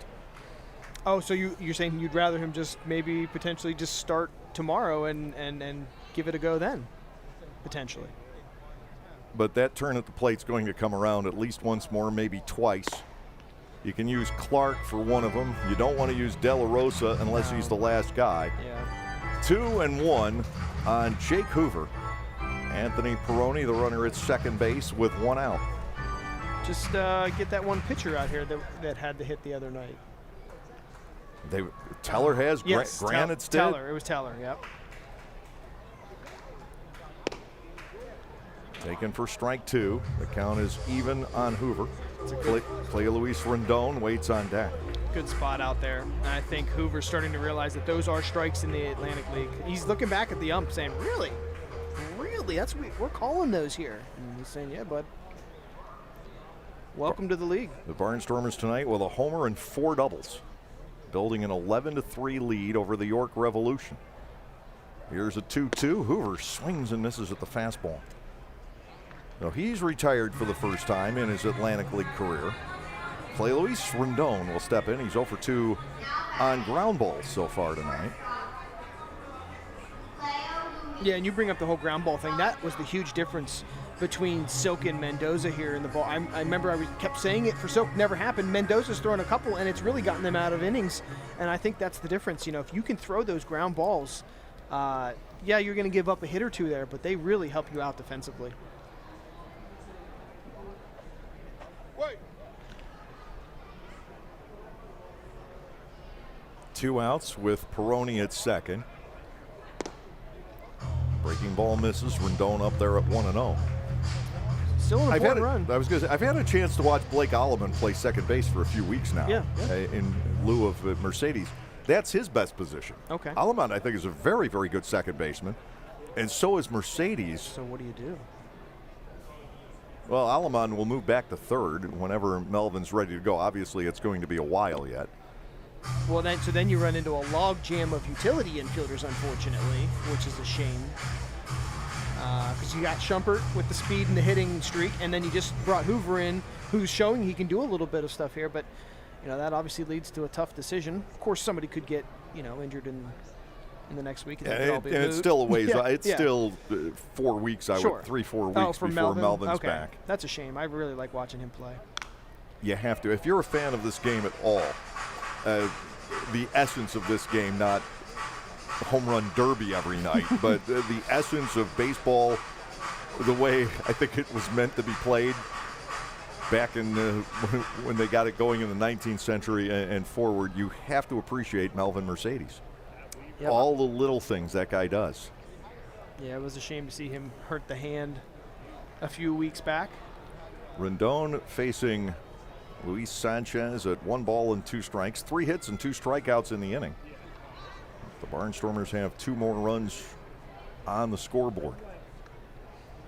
That's the fewest runs they've scored in an inning here tonight, Dave, which is saying a lot. You've scored in every inning, and the fewest amount that you've scored is 2. We are almost 2 hours in length. Is that what it is? 1-2. Rendon swings. It's a line drive. That's fair into the right field corner. It cleared the leaping Nelly Rodriguez. Here is Peroni coming home. Rendon arrives safely at second. Wait for it. Wait for it. There we go.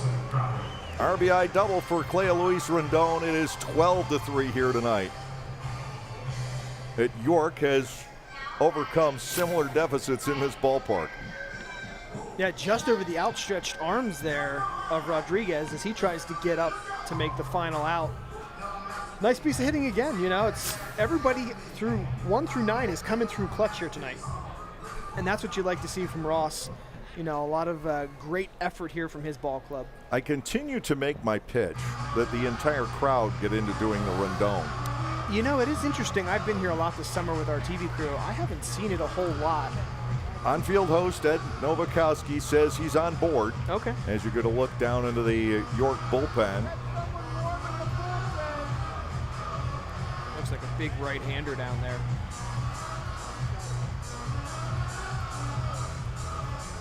Might be stalling a little bit here for him to get warmed up quickly. Of course, there's 2 outs in the inning.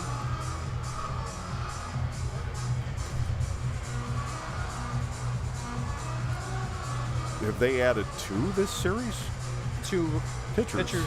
I was aware of Sanchez. Well, you can go check with your radio pal over there at the half break if you want. I'm sure he's got the skinny.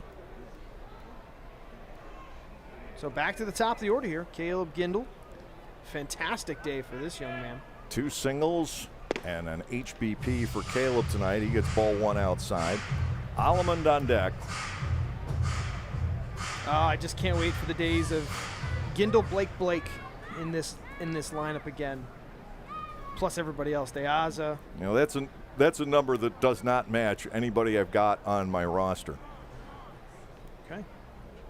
So, wonder if somebody left a jersey behind or doesn't have the number in this particular jersey. I have a question about jerseys after this pitch for you then. Rendon leads off second to Gindel 1-0. Ball 2 is up and away. So how happy is the clubhouse attendant to start getting out the Blake Galen jersey again and washing it up? You know, do they put it into storage when he went off to Tokyo? What happens there? Well, Dave? it's still hanging in his locker. Okay, His, all right. his locker was not given away, trust me. It looks meticulously clean down there? That is Blake Galen's locker. If he is on this ball club, it's Blake's locker. Love it's it. nobody else. Blake has his. Caleb has his. Mm-hmm. De La Rosa has his. Are They haven't really moved. Are they as near long each as they're other? No, Galen's is the first one inside the training room door. Gendel's is the first one inside the locker room itself. And De La Rosa gets the bigger corner locker, of course, because he's a catcher and he has more gear. Yeah. But De La Rosa has had the one corner locker since he's been here. How many years has he been here now? This is 4. It seems like a lot longer for some reason. It just seems like Well, because of last year. Did last year even exist? No. No. The blip year, as I've been calling it.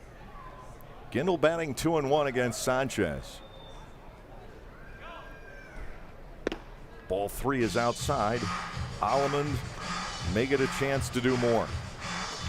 Yeah, I said it a couple innings ago. He's the guy you want to try and get up with the bat and with runners on, but you know, you're perfectly okay with Caleb Gindel at the plate here in this situation as well. He could get a good swing, knock in the run, or take the walk and see what Blake can do behind him.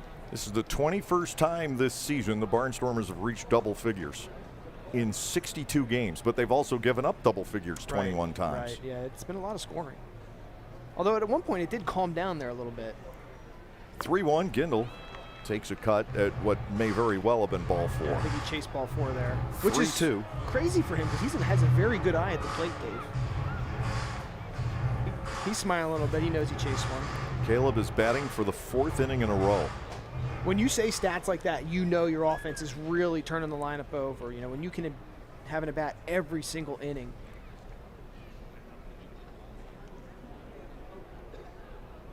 Sanchez will go back to work. Here's the 3-2. Gindel skies it into foul territory up the third base line, shedding the mask and making the catch is Castro. Sanchez is out of the inning, but it's 3 more for the Barnstormers here on 4 hits. They leave a man, and at the end of 4, it's 12-3.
Francisco Mendoza has faced 5 batters, and he has gotten 6 outs. A couple of double plays for him, and he will continue in the top half of the 5th inning. He's also batted twice. You know, if you're pitching and you have had a plate appearance for every 3 batters that you've faced, that's pretty remarkable. that says something and about... he scored a run, Dave. Yes, that says something about the way the game is going.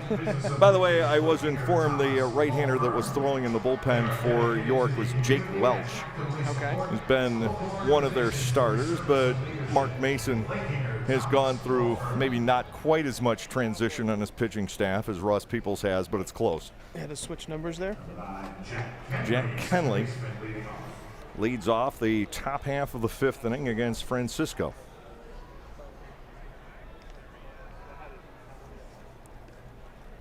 Mendoza had made 6 starts in a row, but to me, he seems more suited to work out of the bullpen. Ball is outside to Kenley here. It's 1-0. He's handled it nicely today. You know, it came in quite a jam in relief of Silk. You know, through that ground ball double play, which we had called for a couple times, and has really, you know, done well so far. We'll see how it goes here. Fouled away by Kenley. It's 1-1. Kenley homered off of Mendoza in Francisco's start at York, and was back on the 3rd of July. That was the game that York rallied from the 11-1 deficit and won 13-11. Sheesh. Uh-oh. And there it goes, another one. Not a good matchup for Francisco Mendoza. Kenley with the leadoff home run in the 5th inning, and now it is 12-4. And you've got to watch out here. York knows it's not out of this game. They have beaten the Barnstormers when they've trailed 11-1 at their place and 12-5 going into the 9th here. So you cannot, if you're the Barnstormers, you cannot let up. Well, yeah, and there's 2 parts to that. Your pitching has to continue to throw good strikes and bear down and get the outs and not make errors, but then your hitters still got to keep scoring, yes, which is, you know, a bonus that you've scored so many runs in each consecutive inning, Dave. 12-4 now, and the pitch to Mesa almost hits him, ball 1.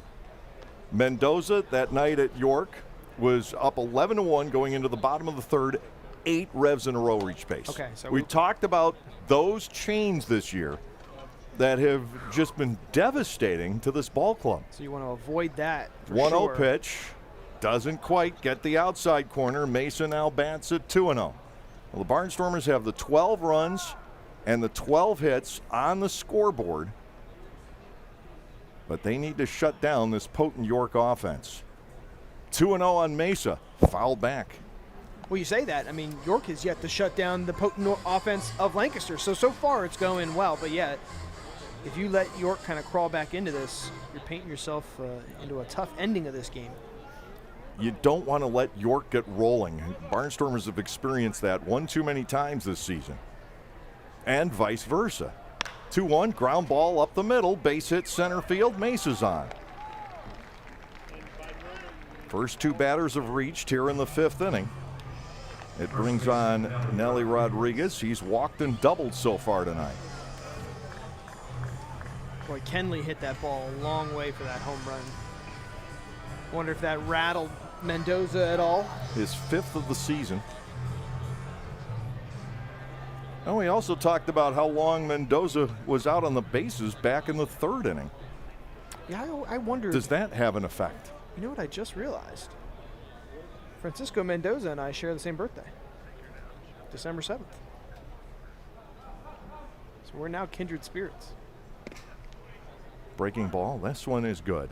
0-1, the count on Rodriguez. In the season series, York has outscored Lancaster 135-121 in the first 15 games. So that's an average of 9-8. Yeah, I mean, it's closer than it sounds, right? I mean, that's 9-8. But all of the beatdowns have been York over Lancaster. The Barnstormers have tended to win closer games. Strike 2 on Nelly Rodriguez. This would be an ideal time for another one of those double play ground balls. I agree, and that also, you know, you were talking about the run score, would explain why it's 8-7 in the series this season so far. It's an incredibly tight race for that War of the Roses, per se. But imagine that many runs, an average of 17 per game. 0-2, beaten foul. Rodriguez sticks around, no balls and 2 strikes, 12-4. Top half of the 5th inning in a ball game that is already 2 hours, 9 minutes old. We have not reached the halfway point.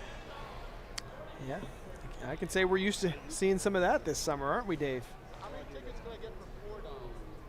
Although yesterday's game was pretty quick by standards. By this season's standards, yes. 0-2. Hammered to left. That one hung up. Way back it goes, and the walls will not contain it. And now suddenly it's 12-6. Rodriguez with his 7th home run. As good as Mendoza was throwing, it might be time to get the hook here.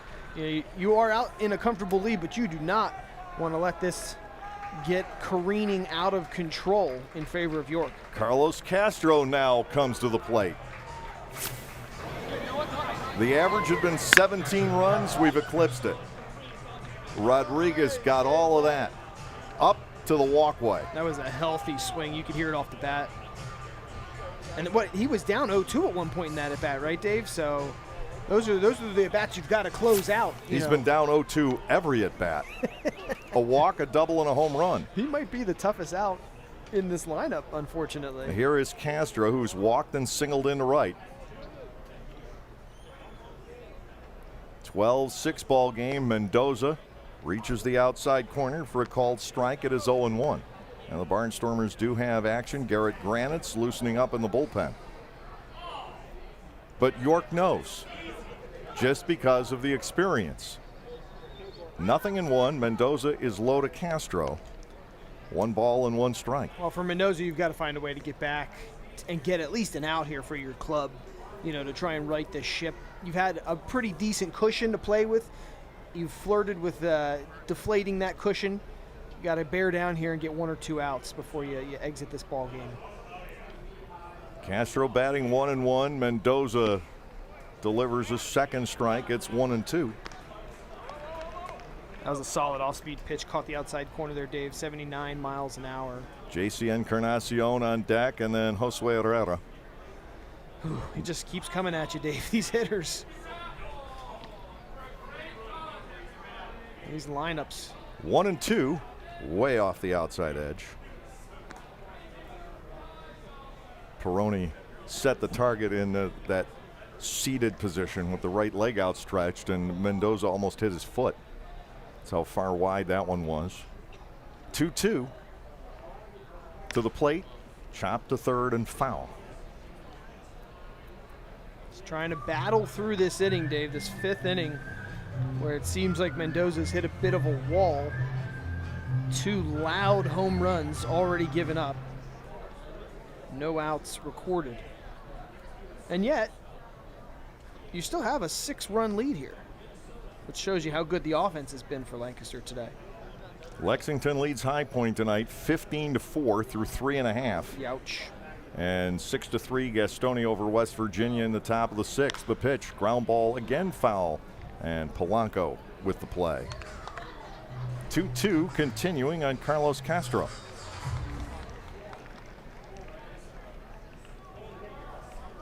Lexington's game started at 7:05. They're through 3.5 innings, an hour and 39 minutes in. The time for Long Island and Southern Maryland earlier today, 3:27 at 13-6. 2 balls, 2 strikes to Castro, and that is driven to left center field for a base hit. It's 4 in a row for York. They broke his bat on that hit too, I believe, Dave. So everything coming up revs at this point. 4 straight hits. How strong is Carlos Castro that the bat can get sawed off in your hand and you can get that much distance on it? JC Encarnacion is the scheduled batter here. He has struck out and grounded into a double play. So this is so eerily reminiscent of the first start Mendoza had back on the 3rd of July. You must be getting some really strange vibes right here. We were not able to see that for our crew. It was in York. Yeah. you've seen it happen before, so obviously 1-0 on Encarnacion. But the first 8 batters reached in that bottom half of the 3rd inning. And it tipped the scales. The Barnstormers just got caught flat-footed after that. they never recovered it. Ball seems. 2 is outside, 2-0.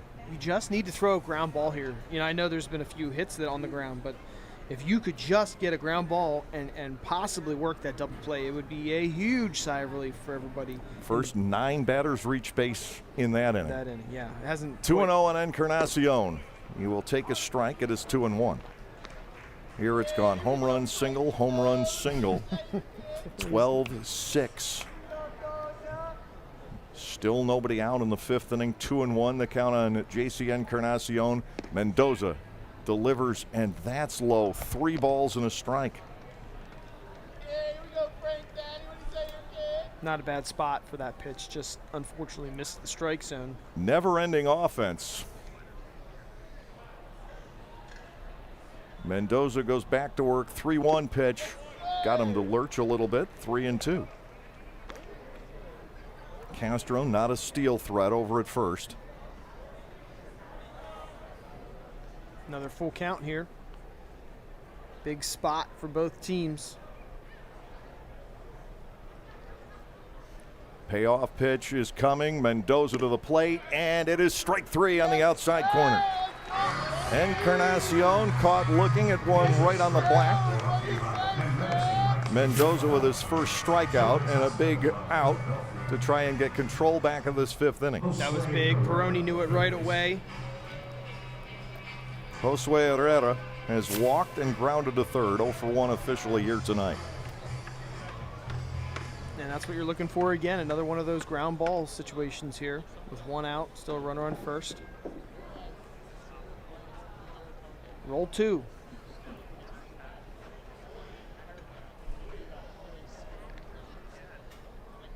First pitch fades outside to Herrera. Ball 1 and no strikes. We were talking about the results last night. The winning clubs, the average score last night was 11-3 on the first night of the mound move back. Fouled away. Herrera bats at 1-1. So we have that one in the books. Right now, there have been 19, 18, 19, and 9 runs scored in today's games, and 3 of those are still in progress, including this one. Lined out to left field, Robinson charging in. He'll be there for out number 2. Quick throw back to first base, not in time to double up Castro. So what you're saying is there's a lot of runs being scored here, Dave. A lot of runs being scored. 65 tonight. That's an average of 16 per game, and 3 of those games are only halfway through, roughly. I'd like to say that I'm surprised by that, but I've seen Atlantic League baseball this summer, so it doesn't necessarily catch me all that off guard. It's, as I said, last night the average run per game was 14. We'll keep an eye on it. I have stored in my briefcase, not sealed in the infamous mayonnaise jar on Funk and Waggle's porch like Karnak used to have, but I have sealed away the first half stats. Oh, okay. And we'll make a comparison. Swinging a foul tip. I thought you were going to say you got your hands on the first pitch ball from yesterday that you had sealed for the Hall. And we did officially have the first pitch thrown at 61 feet 6 inches because Gastonia and West Virginia got rained out the other night after they started at that distance. They went a day early. Okay. They started the game, it got rained out. That game was 7-4 in the 4th inning. Foul tipped and 0-2. Wait, explain it. So you're saying that the game started, they threw pitches in that game. But it got rained out, so it wiped out everything. So nothing officially happened. That's my point. That's what it is. Yes, a technicality. That's what it is. I have a son that's a lawyer for a reason.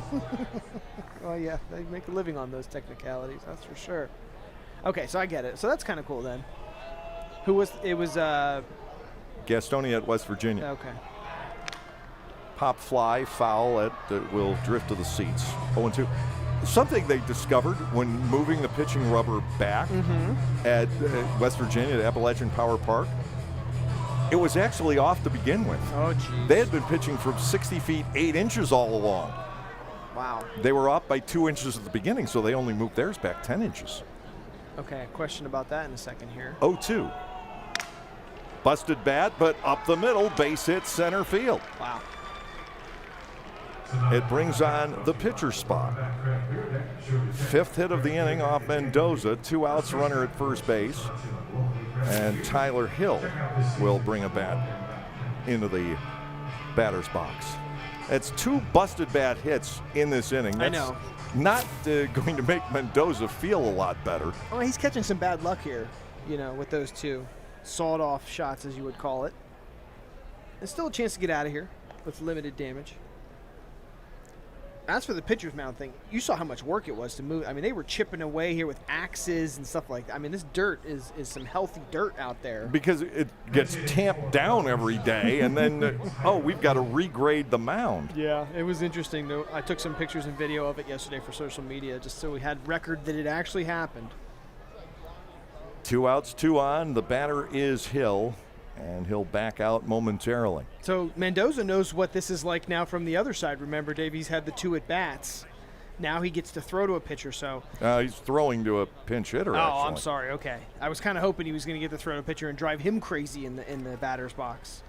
2 outs, 2 on. To Hill, ground ball shortstop. Slipping and falling is Rendon, and he can't get enough on the throw.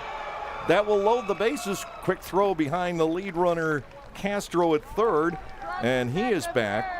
Another tough break for Mendoza as the shortstop Rendon loses his footing on what could have been a routine ground ball. Now it's back to the top of the order in Harris, and Ross Peoples making a visit to the mound. I think he was thinking he was going to second there, but the second he slipped, he had to make this awkward throw to first. Smart that they didn't come across the diamond and try and get the runner at third. Well, that is all for Mendoza. He gave up the 2 home runs, but these last 3 hits, 2 broken bats, and your shortstop slips and falls. York's back in it. The Barnstormers go to the bullpen, and we'll take a break for these messages.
Bases loaded, 2 outs. Garrett Granitz comes on to try and stem the flow here in the top of the 5th inning.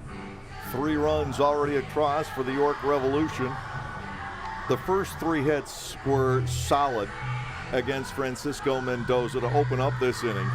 The last 3 were bad breaks for Francisco. 2 broken bats and a ground ball off the bat of Tyler Hill should have been a routine out to end the inning. And somehow Cleo Luis Rendon lost his footing and couldn't get off a throw. Bases loaded. The batter is Harris. The pitcher is Granitz. He threw 2 innings last night, but Submariners, guys you can send out there a lot. To Harris. It is ball 1. Yeah, it was a little low there, missing the strike zone, unfortunately. This guy, Granitz seems like a guy that can come in these kinds of jams and mentally get through it. We'll see how it goes here at the top of the order. 3 on, 2 out. We talk about those fulcral points in games. Line drive, center field, in for a base hit. This is going to score 1. De Aza fires home. It's coming through, but late. A 2-run single for Harris, and it is now 12-8 here in the 5th inning. Yeah, now it's getting really Rendon tight. slipping and falling is going to live in infamy. How do you explain it? That Castro and Gregorio score. Those runs are charged to Mendoza. And Jack Kenley will step in. He opened the inning with a home run. 12-8 our score as York has roared back with 5 and still batting in the 5th inning. To Kenley. Ball 1 is outside. It's 1-0. He's the 10th man to bat in the York half of the 6th inning. Kenley singled off of Garrett last night. Need a ground ball. 1-0. This is the inside corner. We go to 2 balls and no strikes. We are looking at the possibility of Melky Mesa stepping in as the tying run here in the 5th inning. An inning that started, what, 12-4? 12-3. 2-0. Kenley with a drive into the right field corner. That is down. It will score Hill easily. Harris will go to 3rd and into 2nd with an RBI double as Kenley. And now it is 12-9. Melky Mesa on the left field. Melky Mesa steps in as the tying run. A fly out, a walk, and a single for him. Well, Kenley's having quite a game and an inning. Quite an inning. Yeah, I mean, he had the home run, right? And now the RBI double. 6 are home for York. The problem with having a guy like Granitz, and I'm not going to mean this to be disparaging, but you don't necessarily like throwing him out there 2 nights in a row against the same hitters. That's true. Because they've had a chance to see it. To Mesa, a first pitch strike. It is 0-1, but Ross doesn't have that many options. So here we are, 12-9 in the 5th inning. Mesa with a single into center field earlier this frame. Well, I'm sure Ross had hoped he was going to get out of it there, too, with that ground ball with Mendoza. Just didn't happen. Low for a ball, and it's 1-1. And that's unfortunate because that should have been the 3rd out of the inning. Correct. You can't assign an error to it when a player slips and falls like that. But how did that happen? It's baseball. Tough to understand. Yeah. Mesa takes another one up the middle. 1 run is home. De Aza is going to again throw through. It is late, and we have a 12-11 game. Mesa stayed at first. 8 runs for York in the 5th inning. We talk about these big crooked numbers. Well, it has happened once again. The book is closed on Mendoza. He allows 6. Granitz has given up 3 hits and a run now. Or 3 hits and, in fact, 2 runs. And Nelly Rodriguez will come to the plate. He also homered earlier this inning as Brent Teller now warms up in the Barnstormers bullpen. 12-11 in the top of the 5th. And another huge lead against York has gotten away. We talked about the losses, 11-1 going to a 13-11 loss, 12-5 going into the 9th. The Barnstormers lost 13-12. There was also a game here where the Barnstormers led 12-3 as Tommy Shirley threw a quality start, and it ended up 12-11. That was the game Blake Galen got the save, picking off Sanford for the final out. That had been a 12-3 lead. That was Sunday, a Sunday game. That might have been our first game here this summer. I believe it was. Yeah. It was the Sunday the 6th. Yeah. No June. balls and 1 strike on Nelly Rodriguez. A double, a home run, and a walk, swing and a miss. Granitz is out ahead at 0-2. Yeah, this is a nightmare inning for the Barnstormers, that 8 spot. It's just, last night it was so glaring. Again tonight, even more glaring as you were up huge in this ball game. 2 broken bats and a loss of footing on defense. And here we are with the tying run at first base, still playing the top of the 5th inning. The question now is, do the Barnstormers have a response? Yeah, they very easily could come back in the bottom of this inning and, knock together 2 or 3 runs and put themselves ahead a little more comfortably, but it certainly takes the wind out of your sails, Dave. 0-2 to Rodriguez, inside and low. Ball 1, 2 strikes. Castro's on deck. This is the 10th game this year in which both the Barnstormers and their opponents have reached double digits. And it's at least the 4th time with York, and 2 other games have been 10-9. We mentioned how high scoring this season series has been. Is this the highest scoring game today now? Is that you were kind of recounting that? 23 runs, yes. Yeah. 2 others have reached 19. Okay. Ball 2 is high on Rodriguez. 2 balls and 2 strikes.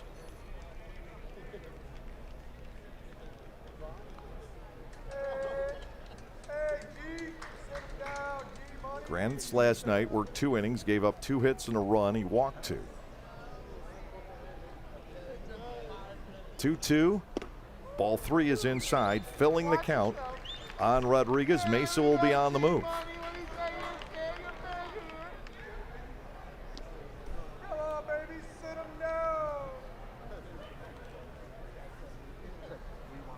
Boy, you just got to find a way to get out of these innings, Dave.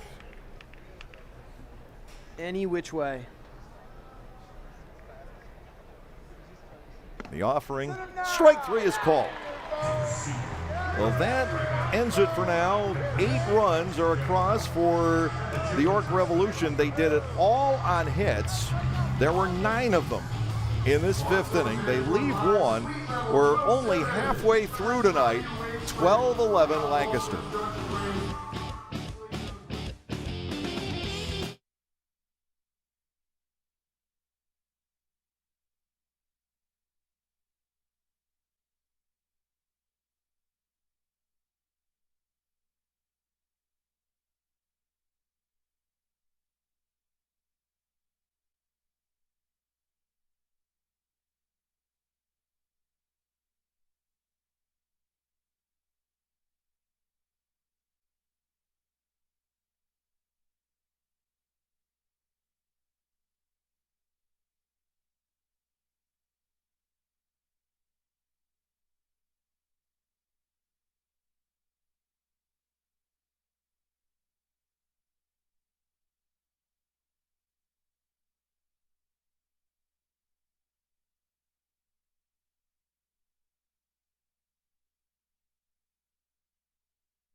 We suddenly have a ball game.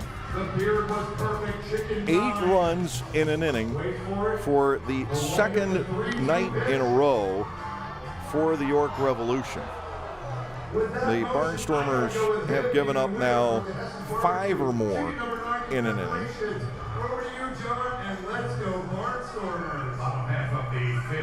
On this homestand, and I've got to go back and figure this out. They've given up 2 8s, a 9, a 6, and a 5 on this homestand alone. We're in the 5th game. Hoo-wee. Now this, as we were informed, is Jake Welch, who had been a starter for the Revs. He comes in long relief here. The Barnstormers have beaten him once. They've scored 16 runs on him in 10 2/3 innings. 16 earned runs, I should clarify that, in 10 2/3 innings. Overall, Welch is 1-4 with a 9.72 ERA. He is from the town next to where I lived my high school years. He's from Spencerport, New York. Okay. They a rival at all? Rival towns? Not terribly. Okay. I lived in the inner suburb, but I didn't go to the suburban school. I went to a Catholic school in the city. Mm-hmm. So Gage Chile and Spencerport not known to be huge rivals. Gage Chile was more of a rival of the schools in the town of Greece. Okay. We have a lot of nice rivalries around this area with neighboring towns. It's a lot of fun to cover in our usual neck of the woods. This is a big inning for the Barnstormers. Agreed. If they can put another multiple run inning on the board, it forces York to do it again. It's 12-11 Lancaster. Blake Alleman leading off, 2 for 3, a single and a double for him tonight. Welch to the plate, and a first pitch strike. It is 0-1, and that has to make Mark Mason very happy. It hasn't been about the walks in this game as much as it's been about extra base hits. We've seen a bundle of them. Alleman at 0-1, high and outside. 1 ball, 1 strike. The Barnstormers with, along the way tonight, 5 doubles and a home run. A couple of home runs for York and 3 doubles, if I'm counting correctly. Alleman gives that a ride, but he turned on it too soon. And that is a long, loud foul. 1-2 to Blake. De Aza and Robinson will follow. If Welch comes out and throws a 1-2-3 inning here, then more pressure is back on the Barnstormers. Alleman awaits the 1-2. Welch ready to go. Balloons high and outside for ball 2. 2 balls and 2 strikes. I don't know. Alleman seems like he's got a good feel at the plate in this series, so we'll see how he can do here against the new pitcher. Welch ready to go. 2-2. Up and away for ball 3 and a full count. He keeps missing with that same pitch. It's just not coming out of his hand the right way. So he may have to come in here to Blake. And that could be dangerous. Certainly doesn't want to walk him. Here's the 3-2, but he does. Alleman is on with the free pass, and that gets the Barnstormers off to a good note offensively. De Aza will come in 1 for 3, but with 3 runs driven in. Yes, you talk a lot about how Ross Peoples wants his pitchers to come out and throw strikes right away after a big inning. Well, right there for Mark Mason, you know, he's not liking to see a batter trot down to first base here in the bottom half of this inning. We have seen thus far tonight a total of 11 walks, It's getting up there.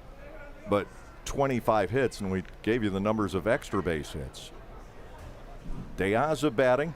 The Welch delivery is high and outside. Ball 1, no strikes.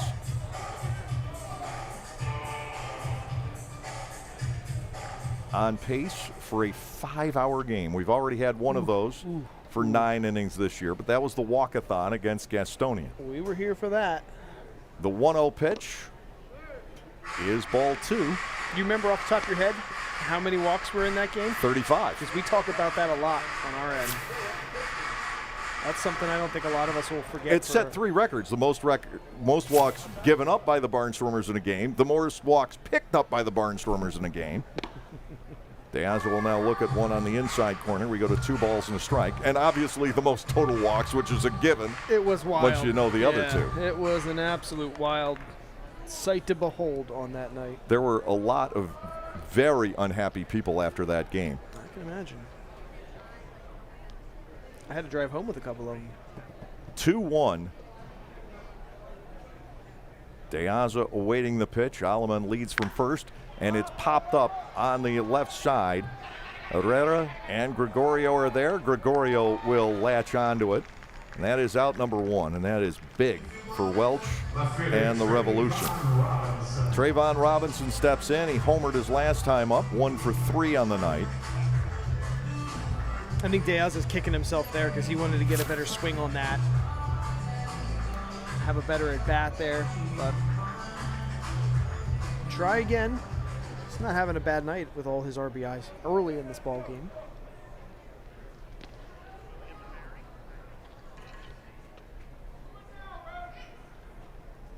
Robinson stands in. Dugan on deck. Welch to the plate. Trayvon swings and misses. He's down a strike. It is 0-1.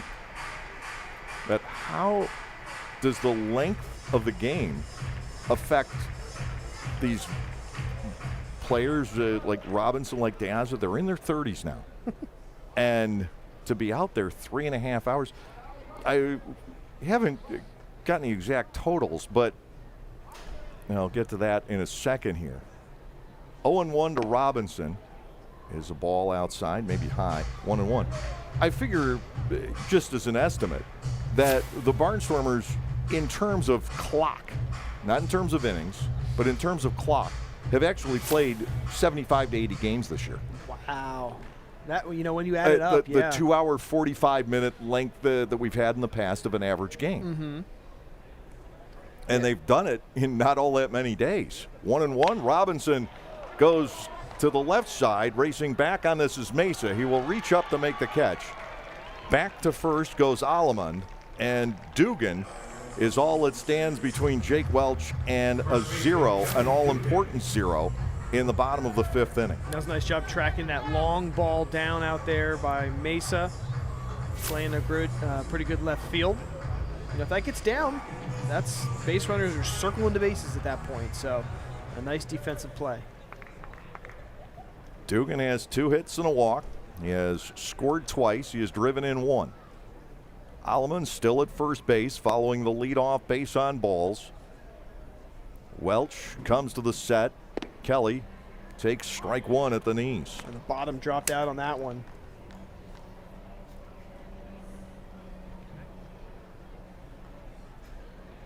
Dugan's looking to turn on a pitch here. 0-1. Welch to the set. Kelly checks his swing on a pitch down low. An appeal is requested and denied. 1-1.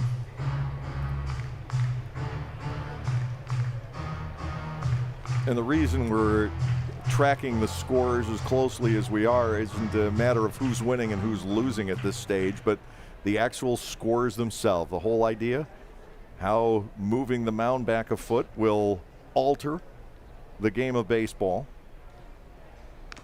Dugan with a chop foul. It's 1-2. Is it conceivably going to make it higher scoring? Is that what they're looking for? That's the intent. Okay. Fewer, two things. They want fewer strikeouts, and they want, it's a safety issue as well, giving both hitter and pitcher a little bit better chance to react because the game is played faster than it was even 10 years ago. Sure. Harder throwers and stronger hitters. To Dugan, 1-2 way outside. Well, I mean, in the last 2 days, it would seem that scoring is average and above average, right? As I said, 14 runs a game last night, 18 runs a game tonight. Sure, yeah. The Atlantic League was playing higher than normal, but this seems to have ratcheted it up one more notch. It's a very small sample size, but you'll keep an eye on it next week, next month. And there are, statisticians would call them some confounding variables. You're comparing the first half to the second half. Well, there are other things that are different. The weather's different. Sure. The some players. makeups of the teams are different. Yep. Pitching. 2-2. Allemond takes off. Ball 3 hits Dugan. Well, that'll take a stolen base away from Blake. And now the pitcher spot comes around with men at first and second and 2 outs. And Ladarius Clark is going to bring a bat to the plate. Well, I just caught him on the heel. For pitcher Garrett Kravitz, number 1, Ladarius Clark. See what Clark can do here with 2 runners on. This is, again, a big spot for Lancaster. They've scored in every single inning, and in order to have a response here to York to show that they're not going down without a fight, and they've got to get a key hit here. Clark stepping in. He hit a 2-run home run to the opposite field in the 9th inning last night. He is a .243 hitter, but he does have 8 home runs, 31 runs driven in. And Lancaster could use some more of those here. 2 outs and 2 on. Ross Peoples goes to arguably his premier pinch hitter in this spot. To Clark, down the right field line, giving chase is the right fielder Harris. He can't get to it. The ball in play. This will score 1. Here comes the second, and Clark arrives at third on a 2-run triple. James Harris couldn't get there. Clark goes the other way again, and the Barnstormers are now up 14-11. You wanted offense, folks? You got it. Hey, you had just said that this is the premier pinch hitter for Ross Peoples, and boy, did he come through in the clutch here, Dave. Goes the other way. Obviously had put one over the fence last night, but that one just lands inside. Yeah, Harris, I think, may have touched that ball in fair territory. That's the discussion Mark Mason is having with Bill Reuter at the moment. Harris was on the dead run toward the right field corner, stuck the glove out, couldn't control the ball. Clark ends up at third with a 2-run triple, and Anthony Peroni will try to keep a perfect night going. Well, the speed of Clark, boy, he got around the bases so quickly there. He had to depend on Dugan coming around from first. It's 3 bases easily for Ladarius Yeah. on that type of a play. Wow, that's a clutch hit. And again, there's your, response to the crooked number, Dave. So that helps out a little bit. Barnstormers have scored multiple runs now in 5 straight innings. Yeah, at least 2 runs in every inning. 2 outs, Clark at third. Peroni is already 2 for 2 with a walk. Breaking ball is high to him, 1-0. So that, gives Russ Peoples and the team a bit of a breath of relief there. That 8 spot goes up, but the 2 in response helps. You at least come back with a pair. Yeah. That triple by Clark is enormous. It's a psychological thing. Right. York has complete mental control of this game if the Barnstormers do not score in this half inning, especially because of the recent history. Sure. But now that the Barnstormers have come back and said, we're not done scoring yet, you've got to do more. Love it. It's the second half, too, so you can change your fortunes around here. 1-1. Peroni lines it up the middle, base hit, and it's 15-11 as Clark comes home. How about the night for Anthony Peroni? 3 hits now. Couple of runs batted in. And here is Jake Hoover. Some nice production from your backup catcher, especially allowing the offense to keep rolling here. Peroni is a young guy. He has been Anderson De La Rosa's understudy in many ways. I have to believe Anthony has learned a ton from Anderson De La Rosa, who just will share all of his knowledge. Very high and inside on Hoover. Ball 1 and no strikes. Peroni's a keeper. He's just 24 years of age. I can't see him not being a Barnstormer again next year. And if he continues to develop, you could see him going somewhere along the way. Okay. So everybody likes what they've seen out of Anthony Peroni. And what about Anderson? Does he feel like he's got a couple more in him still? He's 37 now. Okay. Maybe he'll switch gears and coach along the way. It's hard for me to fathom Anderson being out of this game. On the other hand, he's a wonderful family man. Sure. And, he's got his lovely wife, Laura, the 2 kids. So I don't really know. 2-0 to the backstop. On to second goes Peroni on, I think we are safe in calling that a wild pitch.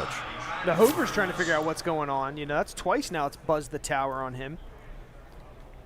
Hoover with a big 2-run double back in the 3rd inning, and then he struck out in the 4th. It is going to take forever and a day to untangle this game. 3 balls, no strikes. Peroni at second with 2 outs. 3 runs have scored since the 2nd out. It's a great answer to that 8 spot, by the way. 15-11. Hoover will take a walk, and that brings on the Rendon, who doubled into the right field corner back in the 4th inning. The Barnstormers are finishing their 4th time through the lineup. Mark Mason is on his way out to the mound. He's got another guy warming up in the bullpen. This is their 5th pitcher of the ball game tonight. Both sides could run out of pitching before this one's over. The Welch got 2 quick outs, and then 4 Barnstormers in a row have reached base.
Well, forget football scores. We have advanced to basketball. We are in the bottom of the 5th inning with the Barnstormers leading 15-11, although I will say this is not the highest scoring game yet through 5 innings the Barnstormers have been involved in this season, which in itself is a scary thought. But back on the 29th of June, at the end of 5 innings of play that night, it was 15 to, if I remember, 15-15 at the end of 5 on June 29th. Long Island won that game 19-18. Was that here? That was here. So we were doing that game then. Yeah. June the 29th. Yeah, we would have. If it was home. It was a Tuesday night. Then we would have been doing that. That does sound familiar, 1918. This one 15-11. Clay Luis Rendon doubled to drive in a run back in the 4th inning. 14 Barnstormers base hits, and I believe it is now 7 for extra bases. Well, Lancaster was leading the hitting category for a while there, and then that last half inning for York put them ahead, and now Lancaster has gone back in the lead for hits in the game. The Barnstormers with just 2 hits this inning, but they've had multiple hits and multiple runs in every inning so far. Peroni at second, Hoover the runner at first, and now Isaac Sanchez has taken over on the hill. No relation to Luis as far as we know. They're from different parts of the world. Breaking ball missing to Rendon. It's 1-0.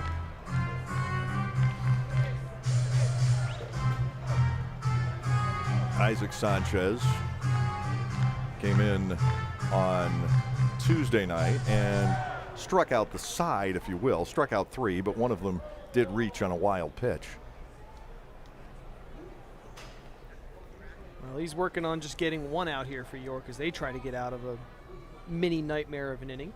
1-0 on Rendon, and Cleo grounds it 1 hop to third. Peroni looked a bit confused there for a second, but it didn't matter. He was forced one way or the other, 5 unassisted. That ends it, but the Barnstormers put 3 more on the board. They leave a couple, and we go to the 6th inning at 15-11.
Brent Teller will pitch the top half of the 6th inning. The only pitcher that's had this notable success in this game realistically has been Isaac Sanchez, who came in to get the final out in the bottom of the 5th. Teller will come on. Everybody likes his stuff. He's been a bit home run prone, but he is a youngster. 1-0 with a save and a 6.55 ERA. He's given up 17 hits, 8 runs in 11 innings with 5 walks and 12 strikeouts. And he has allowed 3 home runs in those 11 innings. He gets the call here in the 6th. Castro, Encarnacion, and Herrera are the scheduled hitters, right, and left for the York Revolution. 2 pinch hitters have already been used on the York side. Yeah, how deep of a bench do they have? Remaining, they've got one other catcher, Lennon Rodriguez. Wellington Dotel hasn't played at all in this series, so I'm going to hurt. I think he might not be available at this point. And that's pretty much it. Okay, so I mean, they're sounding like they're a little thin as well. Well, if Dotel's available, we'll see him. But like I said, he has not played this entire series. Carlos Castro leading off here. Broke his bat, but added to the 12-batter, 8-run fifth inning with a single. Teller's fastball is there. He starts off Castro with a strike. It is 0-1. The pitcher's spot would be up fifth in this inning, if I'm not mistaken. So we will find out what they're going to do. And hopefully we don't see it this inning. Swing and a miss on a high inside fastball. Castro is down 0-2, and he'd love to have that one back. What was he doing swinging there? He's asking himself that question. You want to talk about a guy who has just taken an absolute pounding behind the plate. He's probably having fun back there. Yeah, look at that jersey. 0-2. Dirty. High and inside again. Teller went back there. It's ball one. 1-2. You see how much success he's having at the plate, too, by the way. 2 hits and a walk. Yeah. He has been, at times, the league's leading hitter this year. 1-2. Brent Teller goes back to work on Carlos Castro. Swing and a miss at the fastball. 1 out here in the 6th inning. Boy, he chased the high one there, Dave. Teller elevated. He ran it up and in. Peroni called the same pitch 3 offerings in a row, and he swung and missed at 2 of them. 1 down. Here's Encarnacion. He's had a tough night. He has struck out twice and grounded into a double play. 26 runs, 27 hits, and we're just in the 6th inning. Whew, fastball misses. Peroni wanted that. I mean, he had the glove a little high initially, but that is right down Broadway. Doesn't count. 1-0 pitch. Teller below the knees, 2-0. Josue Herrera, the third baseman, waits on deck for the Barnstormers in the bottom of the 6th. That will be the top of the order.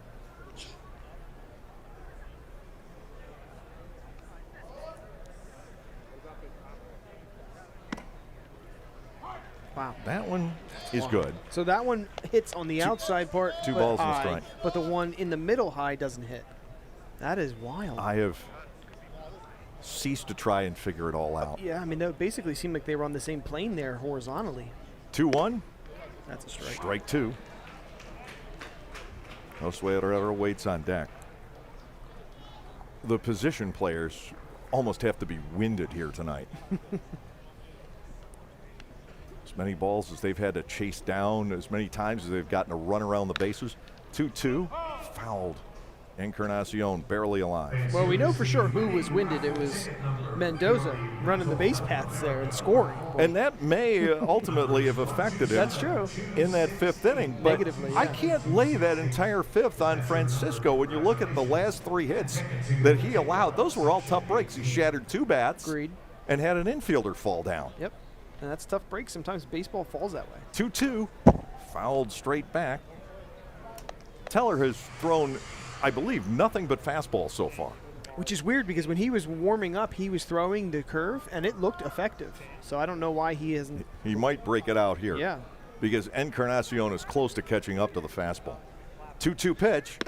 There it is, but it's high. Yeah, he missed high there, but that I was. figured it was coming. Yeah. 3-2.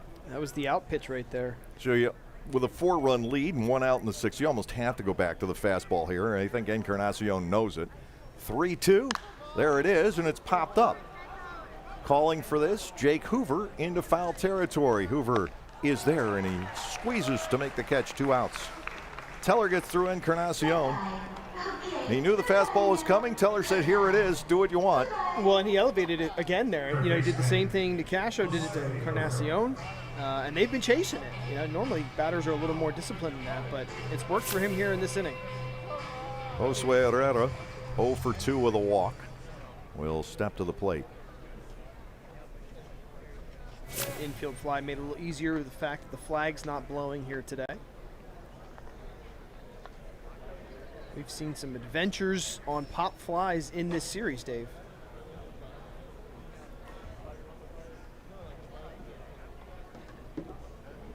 One tonight off Peroni's bat. Oh, mixed That up. crossed up Yep. everything.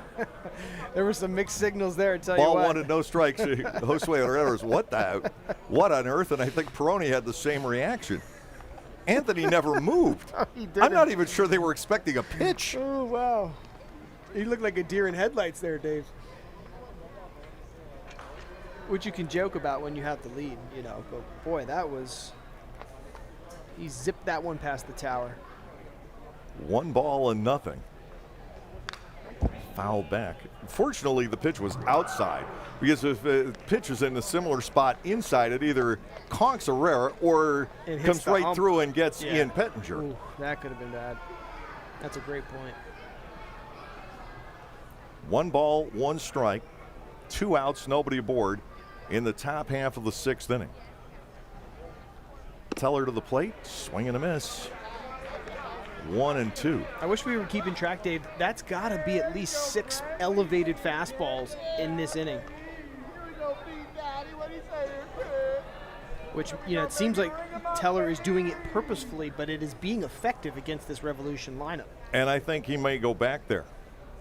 1-2 on Josue Herrera. He did. Second strikeout of the inning on a high heat. Nothing across. Brent Teller says, hey, this is easy from 61 feet 6 inches. We'll go to the bottom of the 6th, 15-11.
There you see it. As we go to the bottom of the 6th inning, York has only scored in 2 innings tonight. The Barnstormers have scored multiple runs in all 5. York has the 8-run 5th inning to crow about. Lancaster never more than 4 in an inning. But they've had a 4, 3 threes, and a 2. Yeah, so at none less than 2 each inning, which is just remarkable when you think about a baseball game that you could pull that off. Isaac Sanchez will encounter the top of the Barnstormer batting order as we have reached the bottom portion of the 6th inning. And if you're Lancaster, you'd like to jump back on York again. I know you're being greedy about that. You're but not. You're only up 4 here. Not the way this season has gone. And this series with this team, too. And we're still, of course, toying around with the new distance, and it may affect every pitcher differently. You don't know what it's going to do to Gabriel Moya. And Moya is arguably going to pitch the 8th inning. We'll see Teller again in the 7th, I have to assume. And then Moya for the 8th and Schumann for the 9th. Well, we saw Moya last night, right? And he seemed to fare okay. Yeah, right? he did pitch last night, Yeah, 3-batter yeah, inning. yeah. That's true.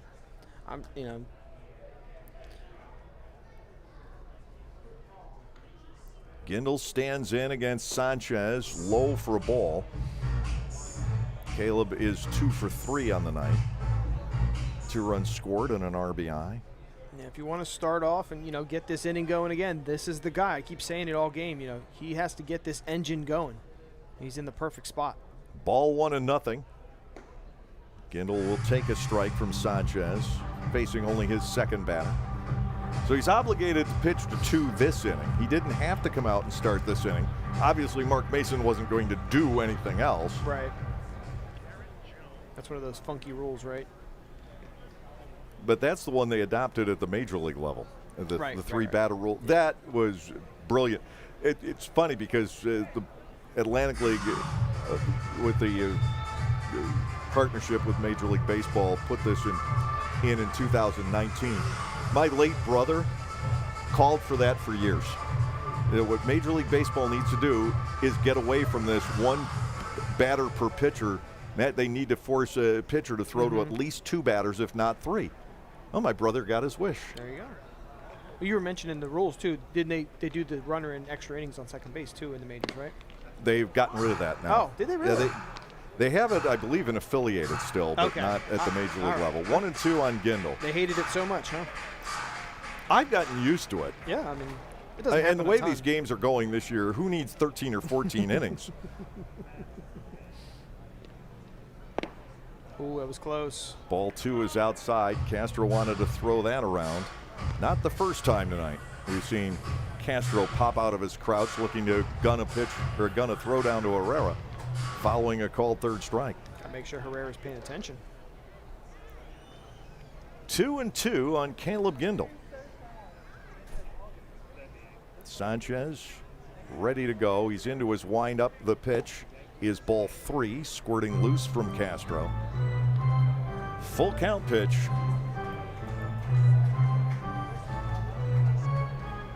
About the only people who would appreciate our games going long extra innings on top of the length already are the all-night diners in the area. Linden and Park City, they might be packed to the gills with Barnstormers fans and players. Except these guys, they get fed too well by Blake and Phil downstairs. 3-2, Gindel goes after it, fouls it away.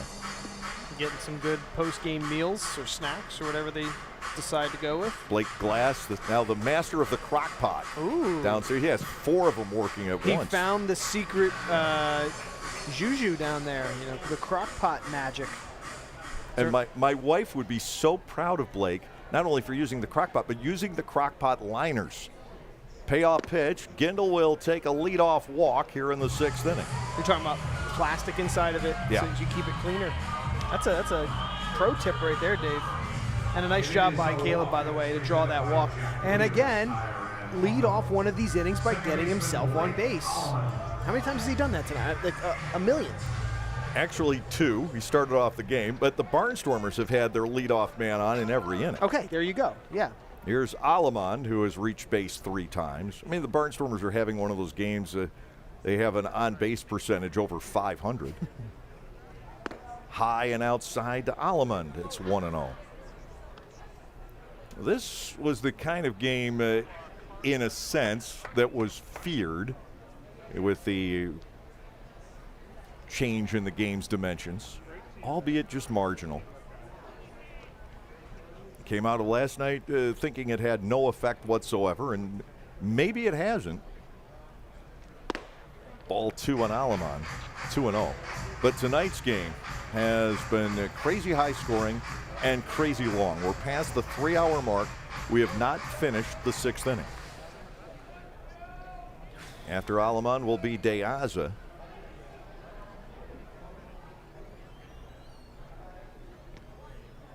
(2-0).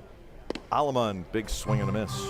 He decided to let it fly there. We go to 2-1. Not a bad count to let it rip, If you can find a gap here, Gindel could potentially make it all the way around, but at least you're moving base runners around here for Alleman. Another try at it on this pitch. 2-1 coming. And again, a swing and a miss. Yep. 2 balls, 2 strikes. Gindel a runner at first with nobody out. And again, you can't have too many runs. Yeah, you Not the way this game's gone, not the way this season series has gone. got to keep pouring it on, It's not a selfish move. Not much of a lead for Gindel. Alamond awaits the 2-2 and pops it up. The first baseman, Nelly Rodriguez, making the call and the catch. This inning getting off to an identical start as the last one. Here's De Aza. 1 for 4 now with 3 runs batted in. Well, last time up for De Aza, didn't quite get the swing he wanted. So I'd have to believe he's going to get in here, dig in, and try and get at least 1 or 2 quality swings at a ball to try and make a difference, move Gindel around the bases. And it feels like De Aza's having a decent day, despite you said just 1 for 4. He's got 3 RBI, so That helps. 1 out, 1 on. De Aza batting. Robinson on deck. Isaac Sanchez facing the Barnstormers here in the bottom half of the 6th. The pitch. De Aza holds on the swing and pays the price. It's 0-1. The offensive pace in the other games is notably scored down. Lexington, nothing more on the board. It's 15-4 in the bottom of the 7th over High Point. Gastonia is 7-6 over West Virginia through 7.5. Dare we say low scoring? Swing and a miss, and De Aza now trails 0-2. Again, he's batting for the 5th time in 6 innings, and these guys have spent really an entire ball game in the outfield too. Sure. This is the equivalent of playing about the 10th inning. Wow. Yeah, you're right. I guess when you think of it like that. In terms of the number of guys that have come to the plate, in terms of the number of pitches that have been thrown. And at bats.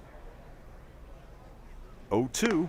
Ooh. Jumping out of the way, De Aza, as Sanchez ran a pitch in on the Barnstormer center fielder. He does such a nice job of getting out of the way. I mean, he obviously hugs the inside of that plate and yet still able to get out of the way of some of those high and tight pitches. He's as close to the plate as any Barnstormer I can recall. Yeah. I'm trying to rack my brain. We've had a few that have really gotten in on it. 1-2 from Sanchez. Breaking ball wrapped to short. This could end the inning out at second base. The throwback from Kenley. Not quite in time.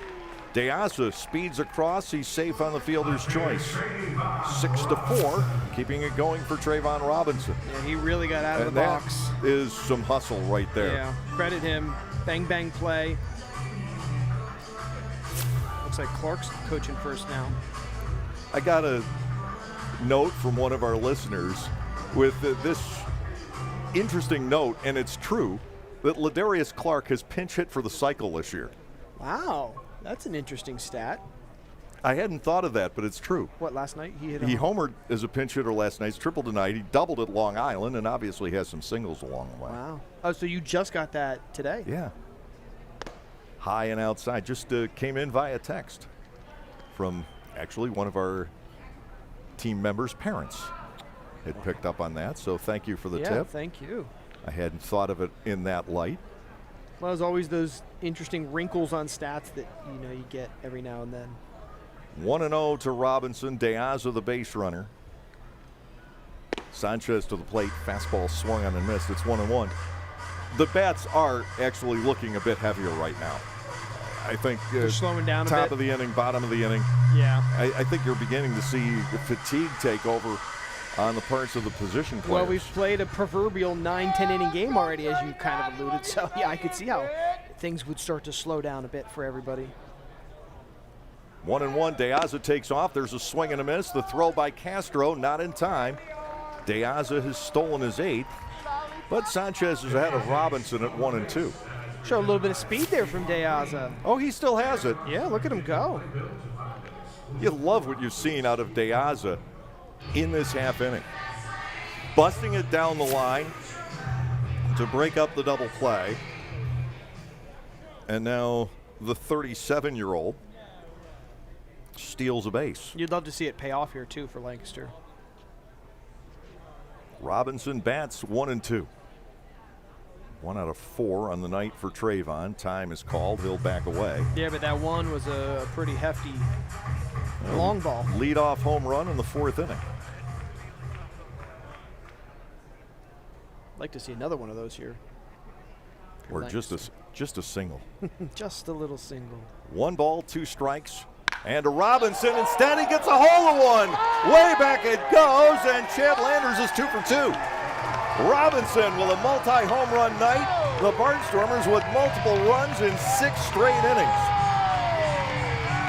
Robinson got all of that one. 17-11. You're welcome.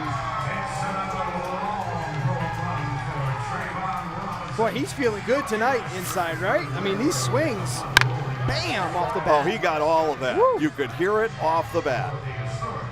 I think both have cleared the pavilion of his home runs, if I'm not mistaken. Although that one was a little more towards right Here center. is Kelly Dugan stepping in. Grant Teller is scheduled to bat next, and Nick Schumpert's actually out there right now. Oh, this is I would your... have thought that Teller would have thrown his second inning. Ball one is inside to Dugan. He's reached base every time. So who do you give the ball to then? That's the question out of the bullpen. Hot smash and a base hit. The third hit for Dugan in the game. The Barnstormers now with multiple hits in every inning. Nick Schumpert will bat for Teller. Hey, and again, Lancaster, a 2 spot in this inning, Dave. They continue the trend. 2 or more runs every inning. Every inning, 2 or more hits every inning. Thank you very much. Schumpert will need a base hit here to extend his streak. Gotta It's probably the only chance he gets. Yeah, got to be rooting hard for it, right? 9 games in a row, Nick Schumpert has exactly 1 hit.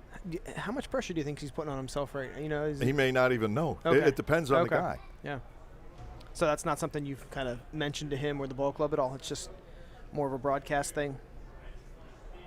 To Schumpert, a strike at the knees. It's 0-1. Now, if he should walk here, it doesn't break the streak. One of the unknown quirks of the rules. Really? Yeah. Okay. If you walk or sacrifice, it doesn't break a streak, but a sacrifice fly does. Nothing in one. Line drive, base yeah. hit. The streak is alive at 10, and that is going all the way to the wall. Dugan will go to third. Schumpert has a double. He's hit safely in 10 in a row. And Anthony Peroni, who already has 3 hits tonight, will step in. What a swing. Little liner finds the gap in the wall. Give Schumpert some credit. You know, what'd you say? Is it 10 games now? 10 in a row. He is sizzling. Anthony Peroni has 2 singles and a double along with a walk. Insanity has broken out tonight. And it's still not the highest scoring game of the year. And really not close. Come on, what's the tally? We got to find out if we can get anywhere close. 19-18, and it's the highest scoring game in Here. Barnstormers history. Right, it was that here. game against Long Island. Yeah. To Peroni, fastball for a strike. It is 0-1. Now, if Anthony gets a base hit here and drives in Schumpert, it will tie the single game record for the Barnstormers Really? at 19. Okay. I do believe I'd have to double check that. 19 runs for on their side. All right. There was a game at Long Island I have to look at back in 12. The night Adam Godwin almost went 7 for 7. Oh, that must have been magical to watch. 6 out of 7, and Dan Lyons made a diving stop up the middle on the other one. Was it a close game or was it kind of a Oh, it was a blowout? total blowout. Okay. Well, then what the heck? That was the year that the Ducks beat the Barnstormers in the championship series, but the Barnstormers pretty much owned them during the regular season. There were a number of slaughters that year. Did they win that there or here? Which game? Driven to right by Peroni. Slicing toward the corner. Harris on the run, and it's a foul ball. Ooh. Still 0-2. Boy, that was a good swing too, Dave. Puts it down the right field line. Hoover does the right thing, comes out from the on-deck circle, and he'll hand Anthony's bat back to him after drying it off. And he's being a good Boy, teammate. Yeah. He really is. He's trying to earn himself. He's got this teammate thing down. Well, hey, he knows that if he's caught your attention with some of that stuff, he's clearly caught Ross's and some of the guys in the dugout. So he's doing the right things, playing well. Peroni batting, no balls and 2 strikes here, with Dugan at third and Schumpert at second. And Anthony almost made it 19-11. Yeah, that was. He didn't miss by much. No, it had to be a couple feet out there because it was in the dead corner. Now he's got to protect and stay alive 0-2, which is tough to do. Isaac Sanchez goes back to work. Here's the 0-2, swing and a miss. He came close to adding 2 more, but goes down swinging for the Barnstormers. 2 runs in the inning on 3 hits.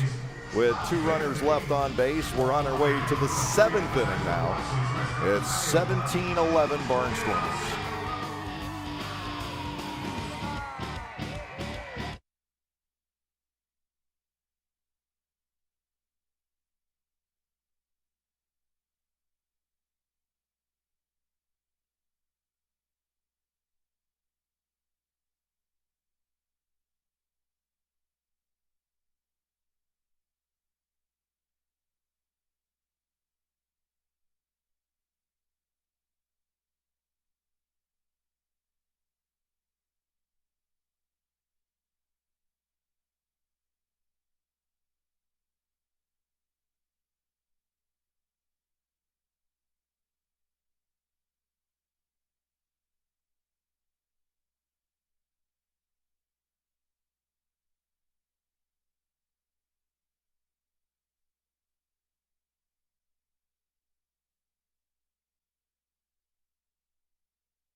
Ross Peoples has to appreciate what he's seen out of one newcomer tonight in Jake Hoover. But now the second enters action. This is Tyler Laporte.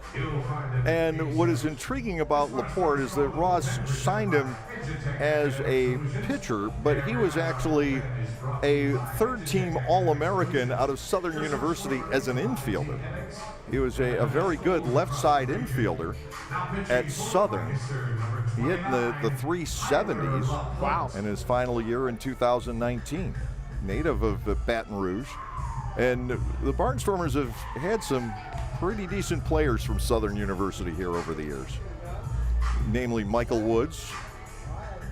Any more? Namely Cody Hall. There's more? Or is that it? I think we had one earlier this year, but I think Ryan Evans was from there. Jeez. Who didn't work out quite as well. And now Laporte going over the signals with Peroni. It's Gregorio, the pitcher spot, and then James Harris here in the top half of the seventh inning. Looking to see who is out in the on-deck circle. And, well, that is Osmi Gregorio waiting to get this inning started. Brent Teller might get the win if the Barnstormers hold this the rest of the way. It's scorer's choice right now. Well, first you got to end the game in the lead. You've got to hold on for 9 more outs. Trying to watch a little bit of these warm-ups here. And Gregorio will lead off, and then it's going to be interesting to see what Mark Mason does. And his decision may be predicated on what Gregorio does. Right. 2 out of 3 for Osmi Gregorio. Tyler Laporte gets his feet wet here, as far as I know, in the professional ranks. I haven't been able to find anything but his data from Southern. Thought he might have played in the Empire League, but didn't track him down there. Gregorio stands in. Laporte's first pitch is a strike right on the outside corner. You like that beginning. He's got a little zip to it, too. That was a 92-mile-an-hour fastball. And not really showing any signs of nerves. Maybe the butterflies all left during the warm-up pitches, a couple of which were not close. Yep. That made me nervous. 0-1 on Gregorio. Some hesitation in the leg lift, and now a ball is low. 1 ball, 1 strike. And somebody's standing there with a bat in hand. I thought on it was deck, 17, but I don't know if I saw it. It may very well be Isaac Sanchez. Okay. 1-1. Laporte will come to the plate and get a comebacker. He's going to take it halfway, underhand the rest. Well done, young man. I tell you what, that's smart. He didn't want to risk zipping one down there and maybe potentially overthrowing, so he ate the distance up a little bit with the jog, and then the underhand. That's a really heads-up play right there. And that's what you're trained to do. He did it perfectly. Isaac Sanchez will take his own turn. So that would lead you to believe that he's going to pitch, bottom of the 7th here then for these guys to the Stormers. But not necessarily. And the reason is they don't have a deep bench. Yeah, they don't have. They've got Lennon Rodriguez back. First pitch strike. Boy, oh boy. Saw what that was? 94 on 94 on this gun. Right. So we can always check what TrackMan has to say about his velo. Make it 0-2. Yeah, he's hovering around 92 to 94 on this outfield gun here. And that tends to be a little bit slow. I remember you saying that, which is wild. Ball 1 missing to Sanchez, 1-2. So he's clocking in.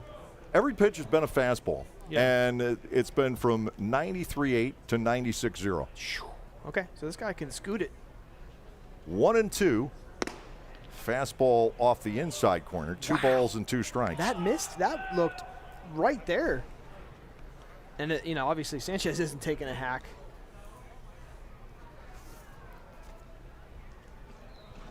Two balls, 2 strikes. Laporte took something off to make sure he got it there. Strike 3 called.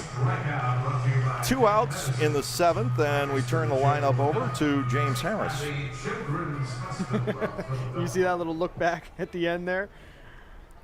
And Sanchez had been 1 out of 3 on the season. The right fielder, It James looked like he Thomas. wanted no part of swinging that bat, Dave. Laporte went away from the 95, 96 mile an hour fastball, and it just froze Sanchez. He didn't know what to do. 2 outs, Harris the batter. There's that hesitation in the leg lift. First pitch below the knees, and ball 1. It's 1-0. Yeah, he's got that little leg kick hesitation move, which maybe anchors him a little bit more centered. You know, maybe it's just kind of how his rhythm is.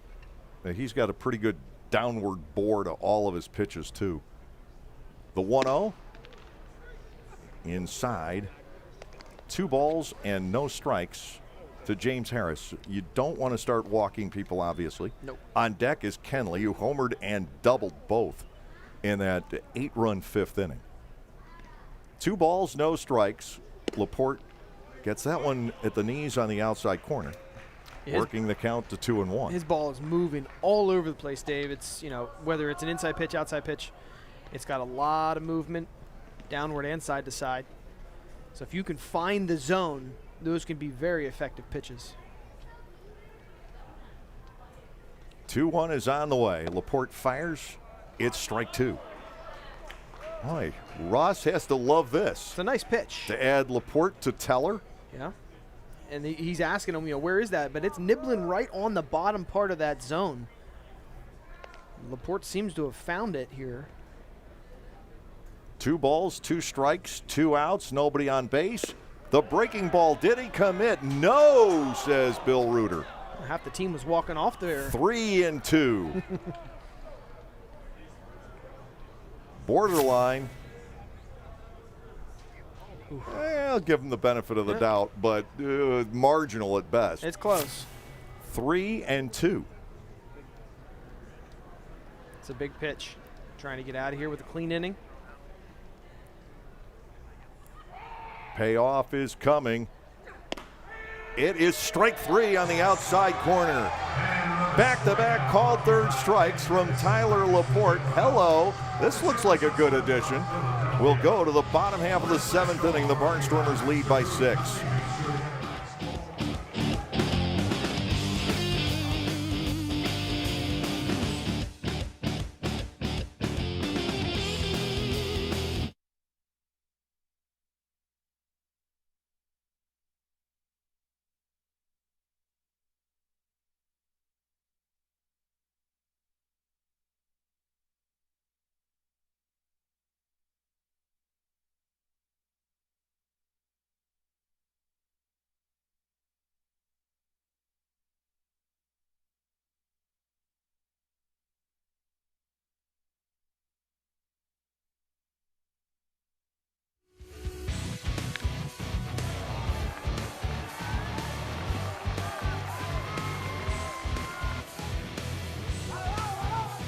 Well, the entire highlights package from tonight's game could actually take the next half an hour. But there certainly have been many, as we have seen scoring and scoring and more scoring. De Aza contributing a double in the 2nd inning. And then the fly ball hits the wall off the bat of Nelly Rodriguez as York has done a great job fighting back along the way tonight, including an 8-run inning. Trayvon Robinson leaves the yard for the first time. There's more coming from Trayvon. Jack Kenley going deep. And then a bomb by Nelly Rodriguez in the 5th inning. And on we went.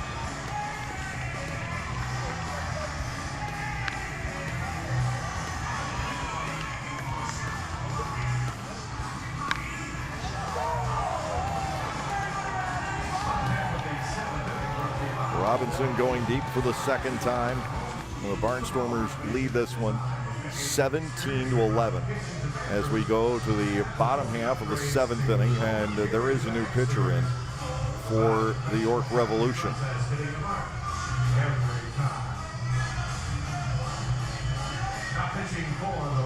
They've got to be exhausting their pitching rotation here, their bullpen rather, Dave. I mean, it's getting up to 7 or 8 guys running out here now. Well, Fortunately for York, Austin Nicely went 8 innings last night. That's true. That's and a they great used point, yeah. only this guy, Alberto Rodriguez, who the last I looked was the most used reliever in the Atlantic League this season.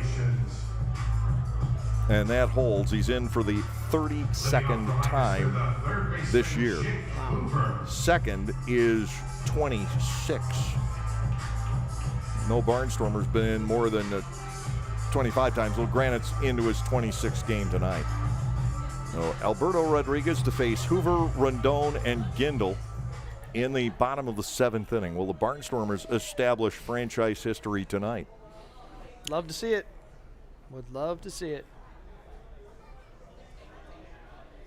To Jake Hoover. It spins wide. Ball 1-0. 2 walks, a huge 2-run double, and also a strikeout tonight for Hoover in his Barnstormers debut. I've been impressed with him. You know, plus We haven't really seen him tested all that much over at third base. He's handled maybe 1 play over there.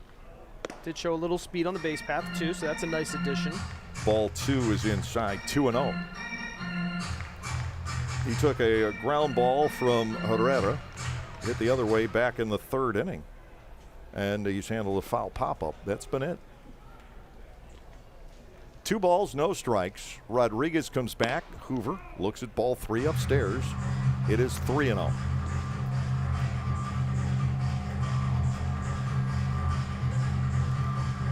Two nights ago, we played 4-18. We are headed, perhaps, for a 4-hour game tonight. 3-0. Called strike at 3-1. We would have to get through 12 outs in about 28 minutes. It's possible. It is possible. If guys are just up there hacking. Doesn't seem to be the trend tonight, but it's always possible. Here's a 3-1 to Jake Hoover, a swing and a foul tip. 3-2. I'm kind of rooting for history here for the Barnstormers a little bit, so that could work against us. 17 hits for the Barnstormers tonight. They've had 2 batters hit, and they've drawn 6 walks. That's a lot of base runners. 3-2 to Hoover. Rodriguez will deliver, and it's fouled into the screen.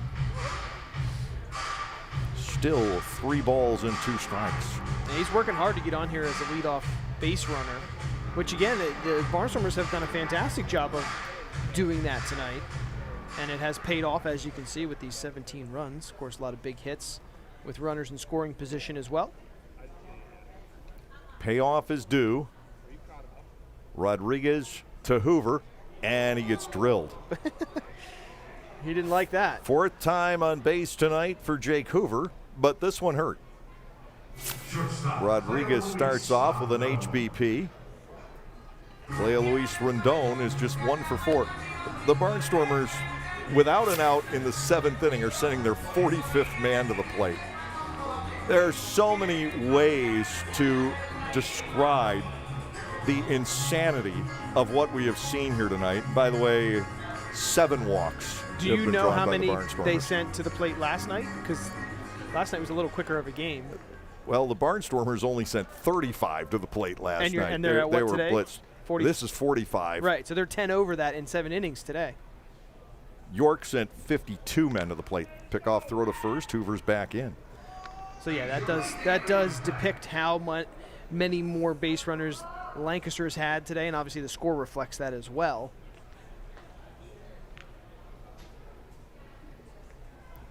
And the time of the game as well.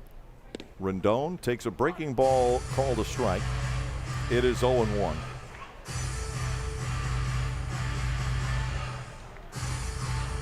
Barnstormers pitchers have thrown the ball 157 times in 7 innings, and York is closing in on 180. Another pickoff throw. Rodriguez trying to work on Hoover, and Jake doesn't seem any too pleased. Well, it's interesting. He's down there with Ladarius Clark as the first base. I wonder if they're sharing any little tidbits, because Clark has shown a propensity to Clark is a terrific base stealer. Yeah. He's 14 for 14. Yeah. And another throw. Holy Gabriel Moya, Batman. Well, you slow your roll, because we're going to probably get him here soon. So you got to keep your energy for that. As we will get the the full brunt of that here coming soon, I'm sure. Rodriguez just wants that 4-hour game. It does look like Hoover's getting a nice lead down there. 0-1 to Rondon. Breaking ball back for strike 2. That's 2 nice pitches, 2 breaking balls he's thrown to Rondon. Gindle's on deck. The Barnstormers have had their leadoff man on in all 7 innings. And for the Revs, 5 of the 7 innings. The last 2, the exceptions, is Teller and Laporte throwing virtually nothing but fastballs have taken over the game. And those are 2 newer pitchers, too, to the Barnstormers. 0-2, Rondon waves at it for strike 3. Rodriguez with the K. Now Gindle will step in for the 6th time. Officially, he's 2 for 3. I'm not sure Rondon saw a fastball that at bat, to be honest with you.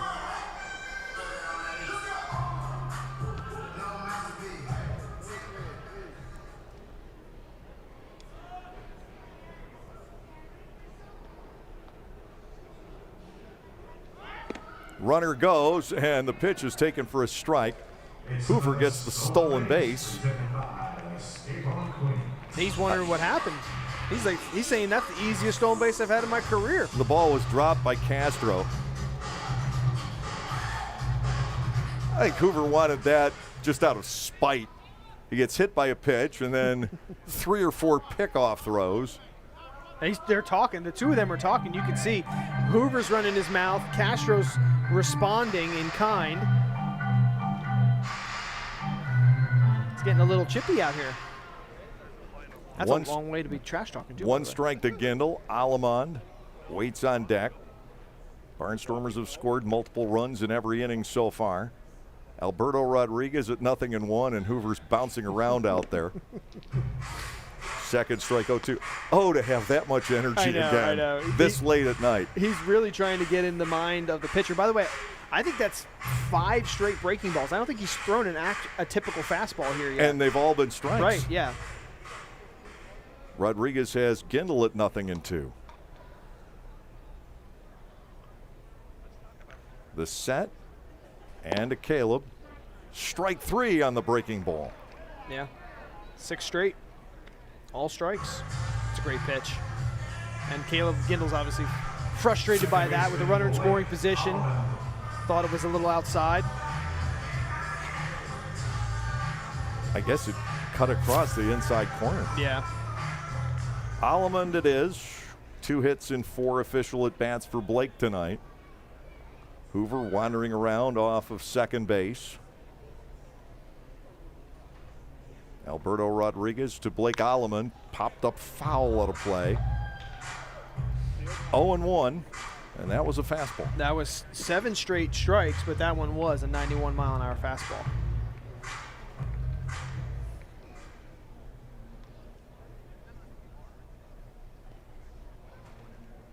Alamond played to pull, but he certainly can go to left center.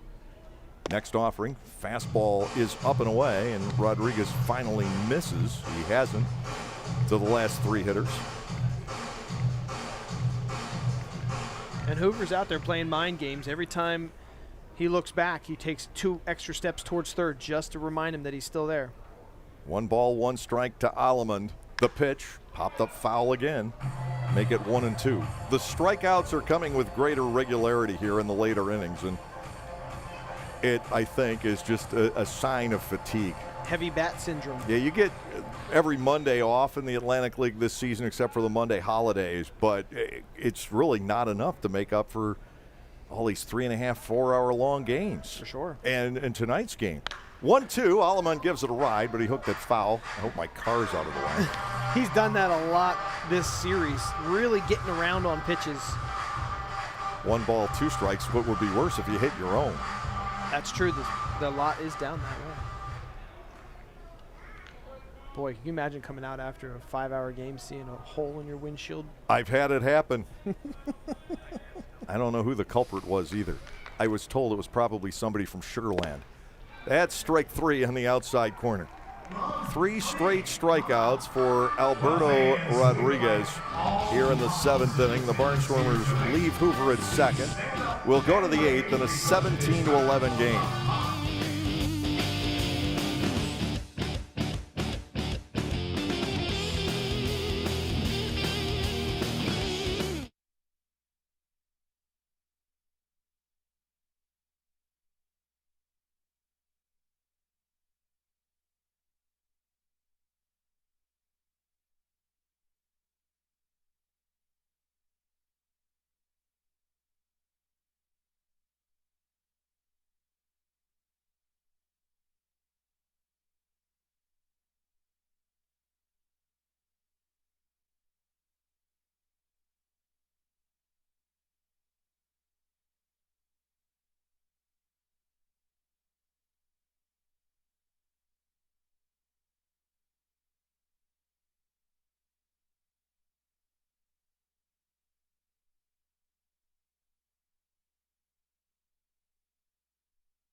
Gabriel Moya has come on for the top half of the 8th inning, and considering the hour, we might hope that Moya posts a 1-2-3 inning.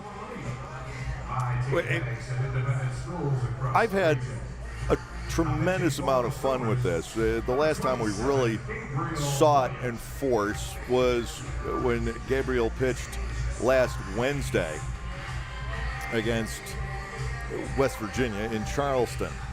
He hit Miles Williams leading off the 8th inning and must have thrown over I don't know how many times, and then threw a wild pitch. So it went all for naught, and then Bethencourt later singled, and he threw over again a lot. And the fans were all over. The Toast Man was just going crazy. But that's Moya. He is on his schedule and nobody else's. If you know what he's doing, he's incredibly creative and fun to watch. And Moya will be working to Kenley, Mesa, and Rodriguez here in the top half of the 8th inning. That's a pretty tough part of the lineup, too, so he's really going to have to focus in here. Considering this season, Moya has been a very effective setup man for this Barnstormers ball club. You saw the wins, losses, ERA. He does have one save. He's thrown 24 1/3 innings, allowing 22 hits. He's walked 9 and struck out 27. Wow. Those are nice numbers Good here ratio. in 2021. Yeah, for sure. Well, he'll get the lefty on lefty matchup here to start the game or the inning. Kenley with a double, a home run, a walk, and a fly out to right field.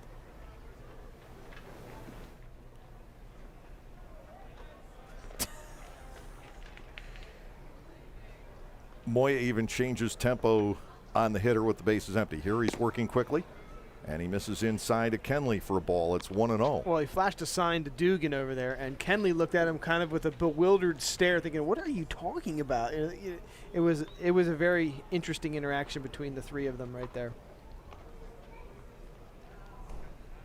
Ball 1, no strikes. Moya will come back and break it to the inside corner. 1-1 here to start off the 8th inning of baseball. That was a nice pitch. Had nice movement across the plate. Confused the hitter a bit. And just when you think Moya has nothing but slop, he'll explode a 90-mile-an-hour fastball on you up and in, and you're just not expecting it. That's a good pitcher right there.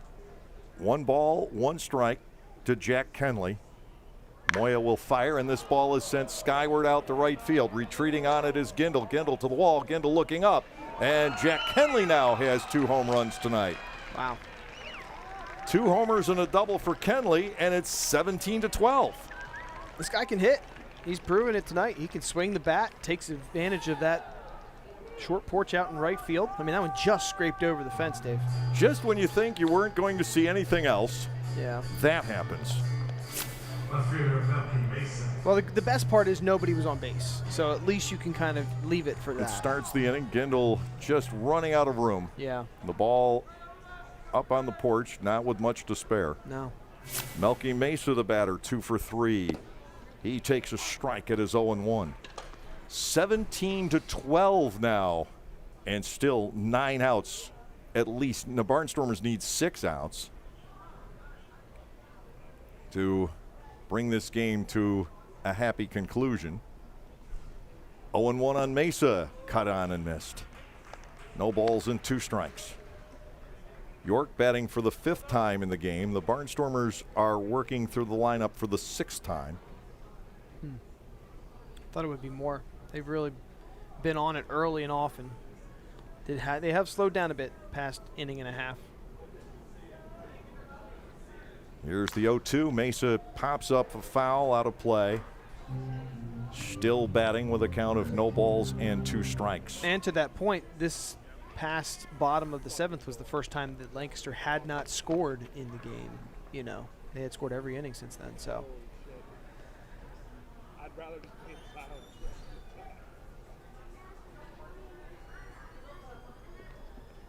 Mesa bats at 0-2 against Moya. The left-hander ready to go, and the pitch in on the hands, roll to third. Hoover with the pick and the throw, 1 out. 5-3 on the conversion, bringing on Nelly Rodriguez. Well, that's one batter closer. 1 out closer. First baseman Nelly That was a bit of a slow roller, but Hoover ate it up and zipped it across the diamond. Mesa is not all that quick. He has a build where you think maybe he is, but he hasn't tried to steal all year. So he was hustling down the line. Hoover had time. He did. Yeah, he hustled it down there. Nelly Rodriguez with a double and a home run in this game. Balls have been sailing everywhere. Yeah, you got to be careful with this guy. Gabriel Moya goes to work. Rodriguez swings over the top of a breaking ball. Maybe a changeup. Something other than a fastball, a Was secondary not, pitch. Definitely not a fastball. 0-1. The other games now 15-6. Lexington over High Point in the 9th. Gastonia and West Virginia are tied in the 10th at 7 each. All right, going extras. High pop fly on the right side. Calling for this is Dugan. He lunges at the last second to make the catch. 2 outs. Carlos Castro will come to the plate. And now the Barnstormers need just 4. catcher Carlos Castro. Let's figure the Barnstormers do hold on to win this game. Here's the question facing our official scorer, and I think it's Joel Schreiner over there tonight. But who gets the win? Teller or Laporte? They had identical innings. Yeah, it's too bad you can't split it. They should get half a win each. Can't do it like the men's high jump in the Olympics where the gold medal was split between 2 gentlemen. With the guy from Italy and the guy from Qatar. Qatar, it was that was a great story. Amazing moment. Loved watching that video. Hey, what if there's 2 gold medals? Well, you could do that. Let's do it. Low for ball 1-0. I mean, imagine if you had that. Imagine if Gore and Bush had split the presidency That would be back in 2000. absolutely wild. Would have rewritten history in our country. 1-0. Off speed, chased by Castro. A ball and a strike. 2 outs, nobody on. Top half of the 8th inning. Guess you could always have Teller and Laporte rock, paper, scissors for it. We might have to do that. Yeah. Or maybe just give it to the new guy. Teller already has one. There you go. 1-1. Popped up, and that will get out of play. Now a ball and 2 strikes on Carlos Castro. I can see definitely leaving the ballpark at about 4 in the morning. Boy. You guys have a home series here, right? We got Southern Maryland Yeah. So coming in for 3 over the weekend. Those used to be fast games, and then there was last weekend. Oy vey. we were here for Sunday. Wasn't that long, I don't believe. No, it actually wasn't, because Southern Maryland spent the whole day at the plate. Popped up again. Fading back is Alamond, and after the home run, Moya sets the side down in order. So York gets 1 back. We will go to the bottom of the 8th inning with the Barnstormers ahead by 5.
Bottom half of the 8th inning has arrived, and it will be DeAza, Robinson, and Dugan coming to the plate against Alberto Rodriguez, who hit Jake Hoover last inning and struck out the side following that.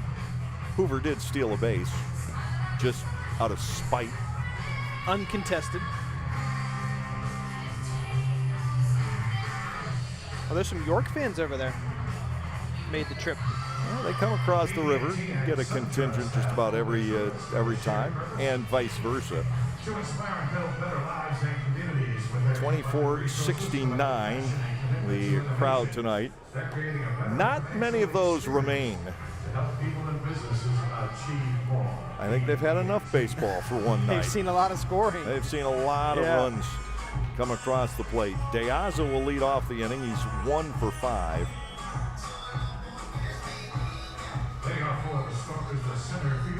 They have Robinson and Dugan.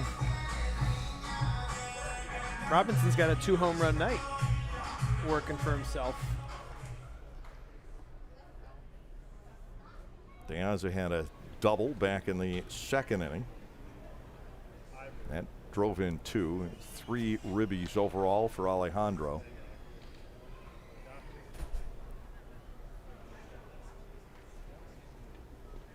Rodriguez ready to go. His first pitch of the inning.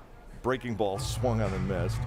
Now the Barnstormers are not knowing what to do with Alberto Rodriguez, and DeAza's chuckle to himself says it all. That's because that was very inside. Must have looked like a beach ball to him that he swung. Well, Keago, what am I doing? I'm sure he's got plenty of personality in the He is locker room. a great storyteller if you get him in the right frame of mind after a game. And believe me, he has stories. You play as long as he did at the major league level.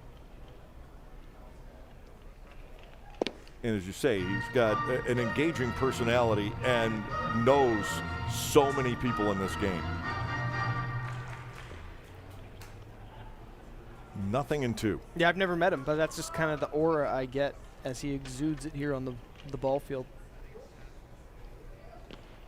I definitely see him coaching or managing in the big leagues down the road. 0-2 pitch from Rodriguez. Busted bat to skimmer to second. Easily handled by Kenley, and 1 out here in the bottom of the 8th inning. Trayvon Robinson, 2 for 5, but the 2 hits have left the ballpark. Now stepping in. He has now enhanced his home run total to 8. He's homered twice tonight. So has Jack Kenley on the York side. Encarnacion, Herrera, Gregorio, and then the pitcher spot. Coming up in the top half of the 9th inning.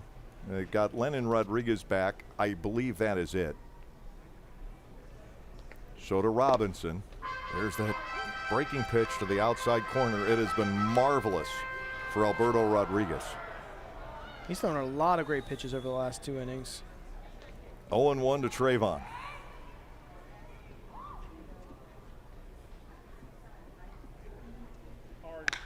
Bouncing ball, slowly hit, right side. Kenley will fish it out, throw to first, and he just had enough time. Robinson came close to beating that out. I thought he had a chance, of beating that for sure. It was a pretty bang-bang. They had him.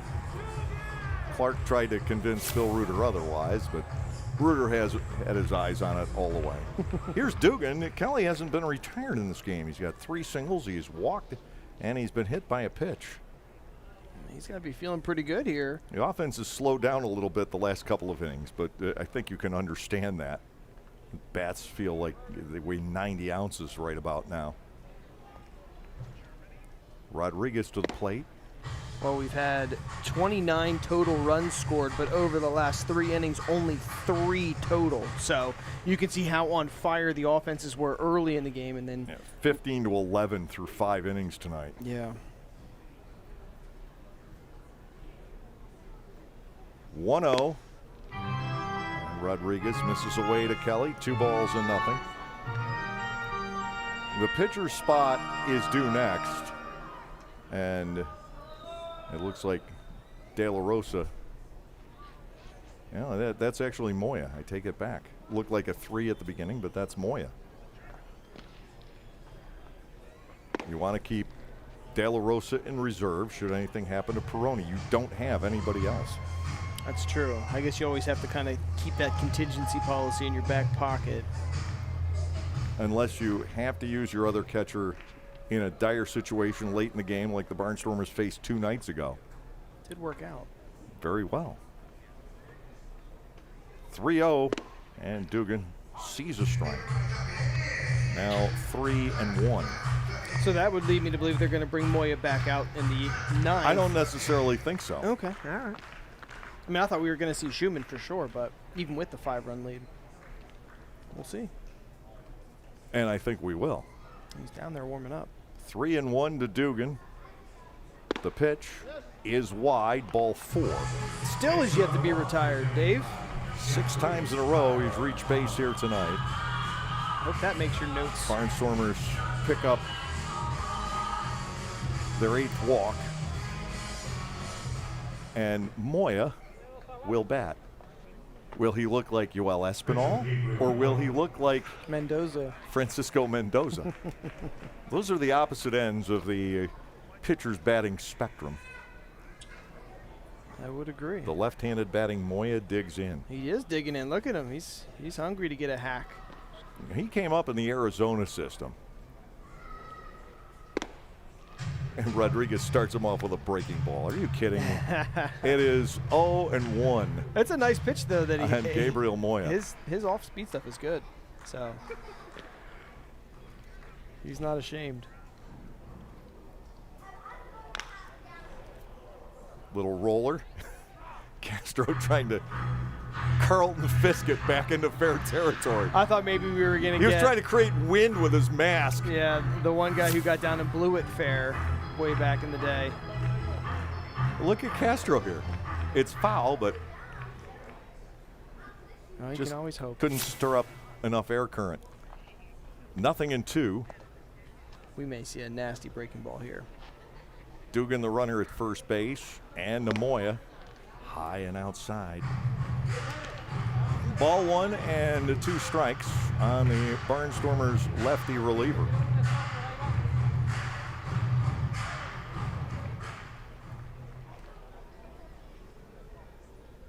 Nope, this is also his first career plate appearance.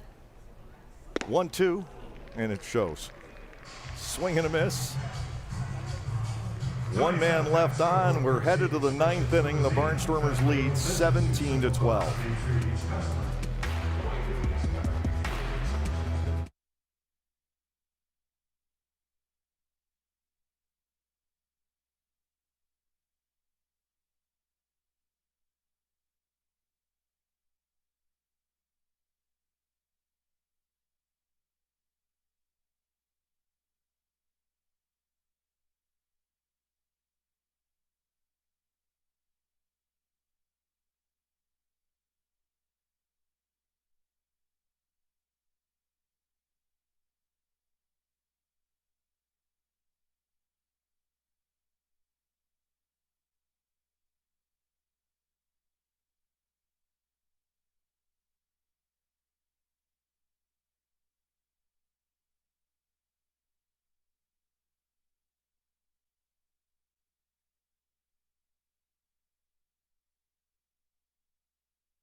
Seventeen to 12, and Scott Schumann will wrap it up.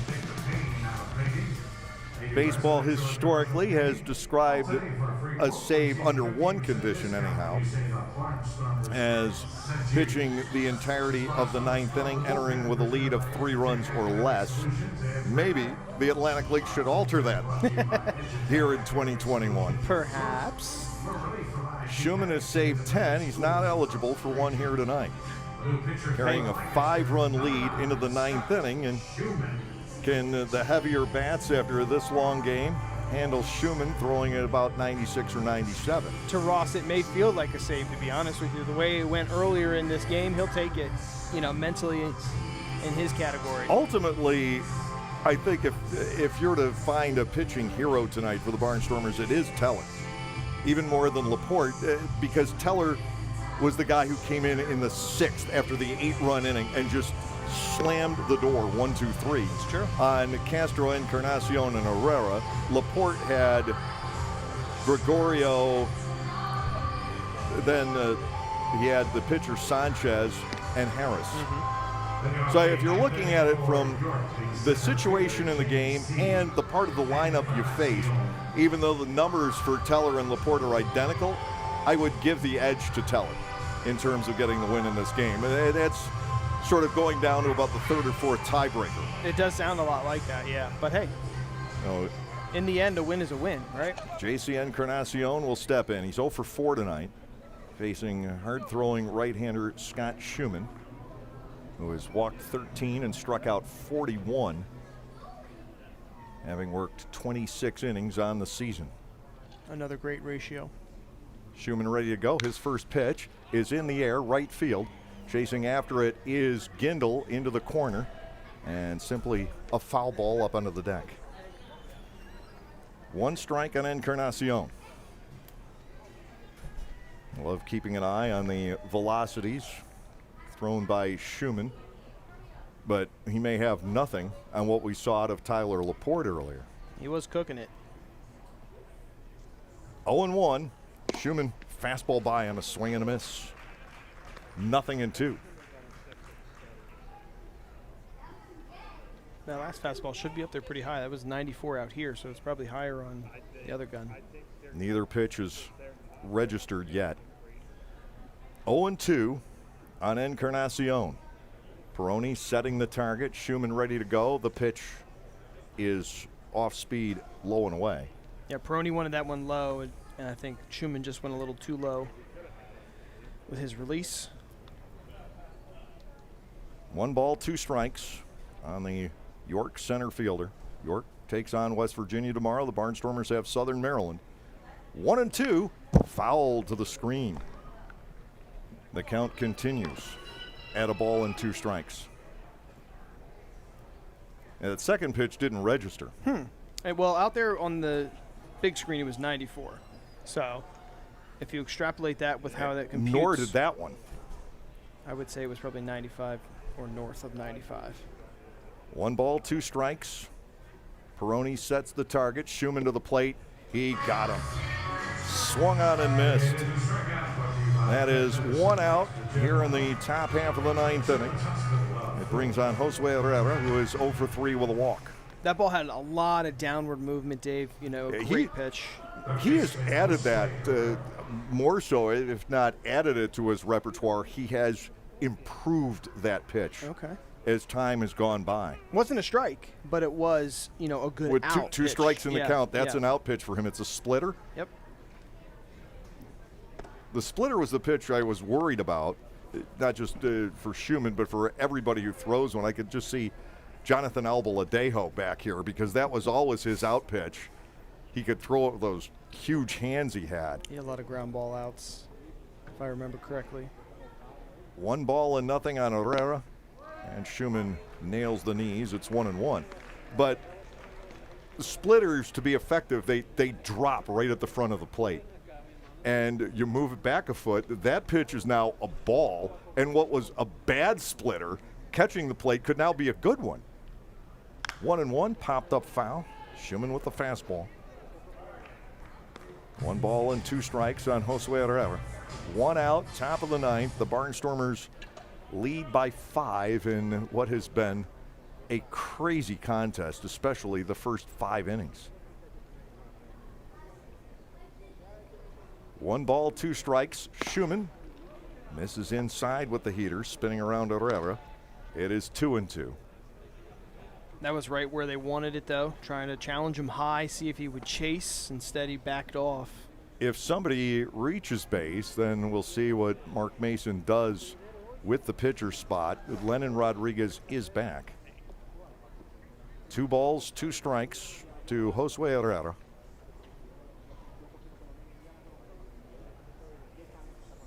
Schumann ready to go. He fires, and that bounces away. Check swing. He didn't go. 3-2. Well, he's definitely making Schumann work for it here, throwing every pitch in the arsenal.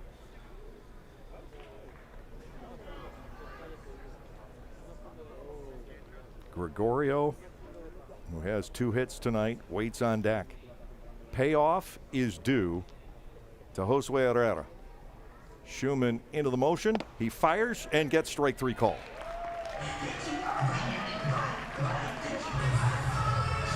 Schumann is fan 2. Low strikes, Dave. I mean, that's Schumann is living down in the bottom of the strike zone. The extra foot might actually help him.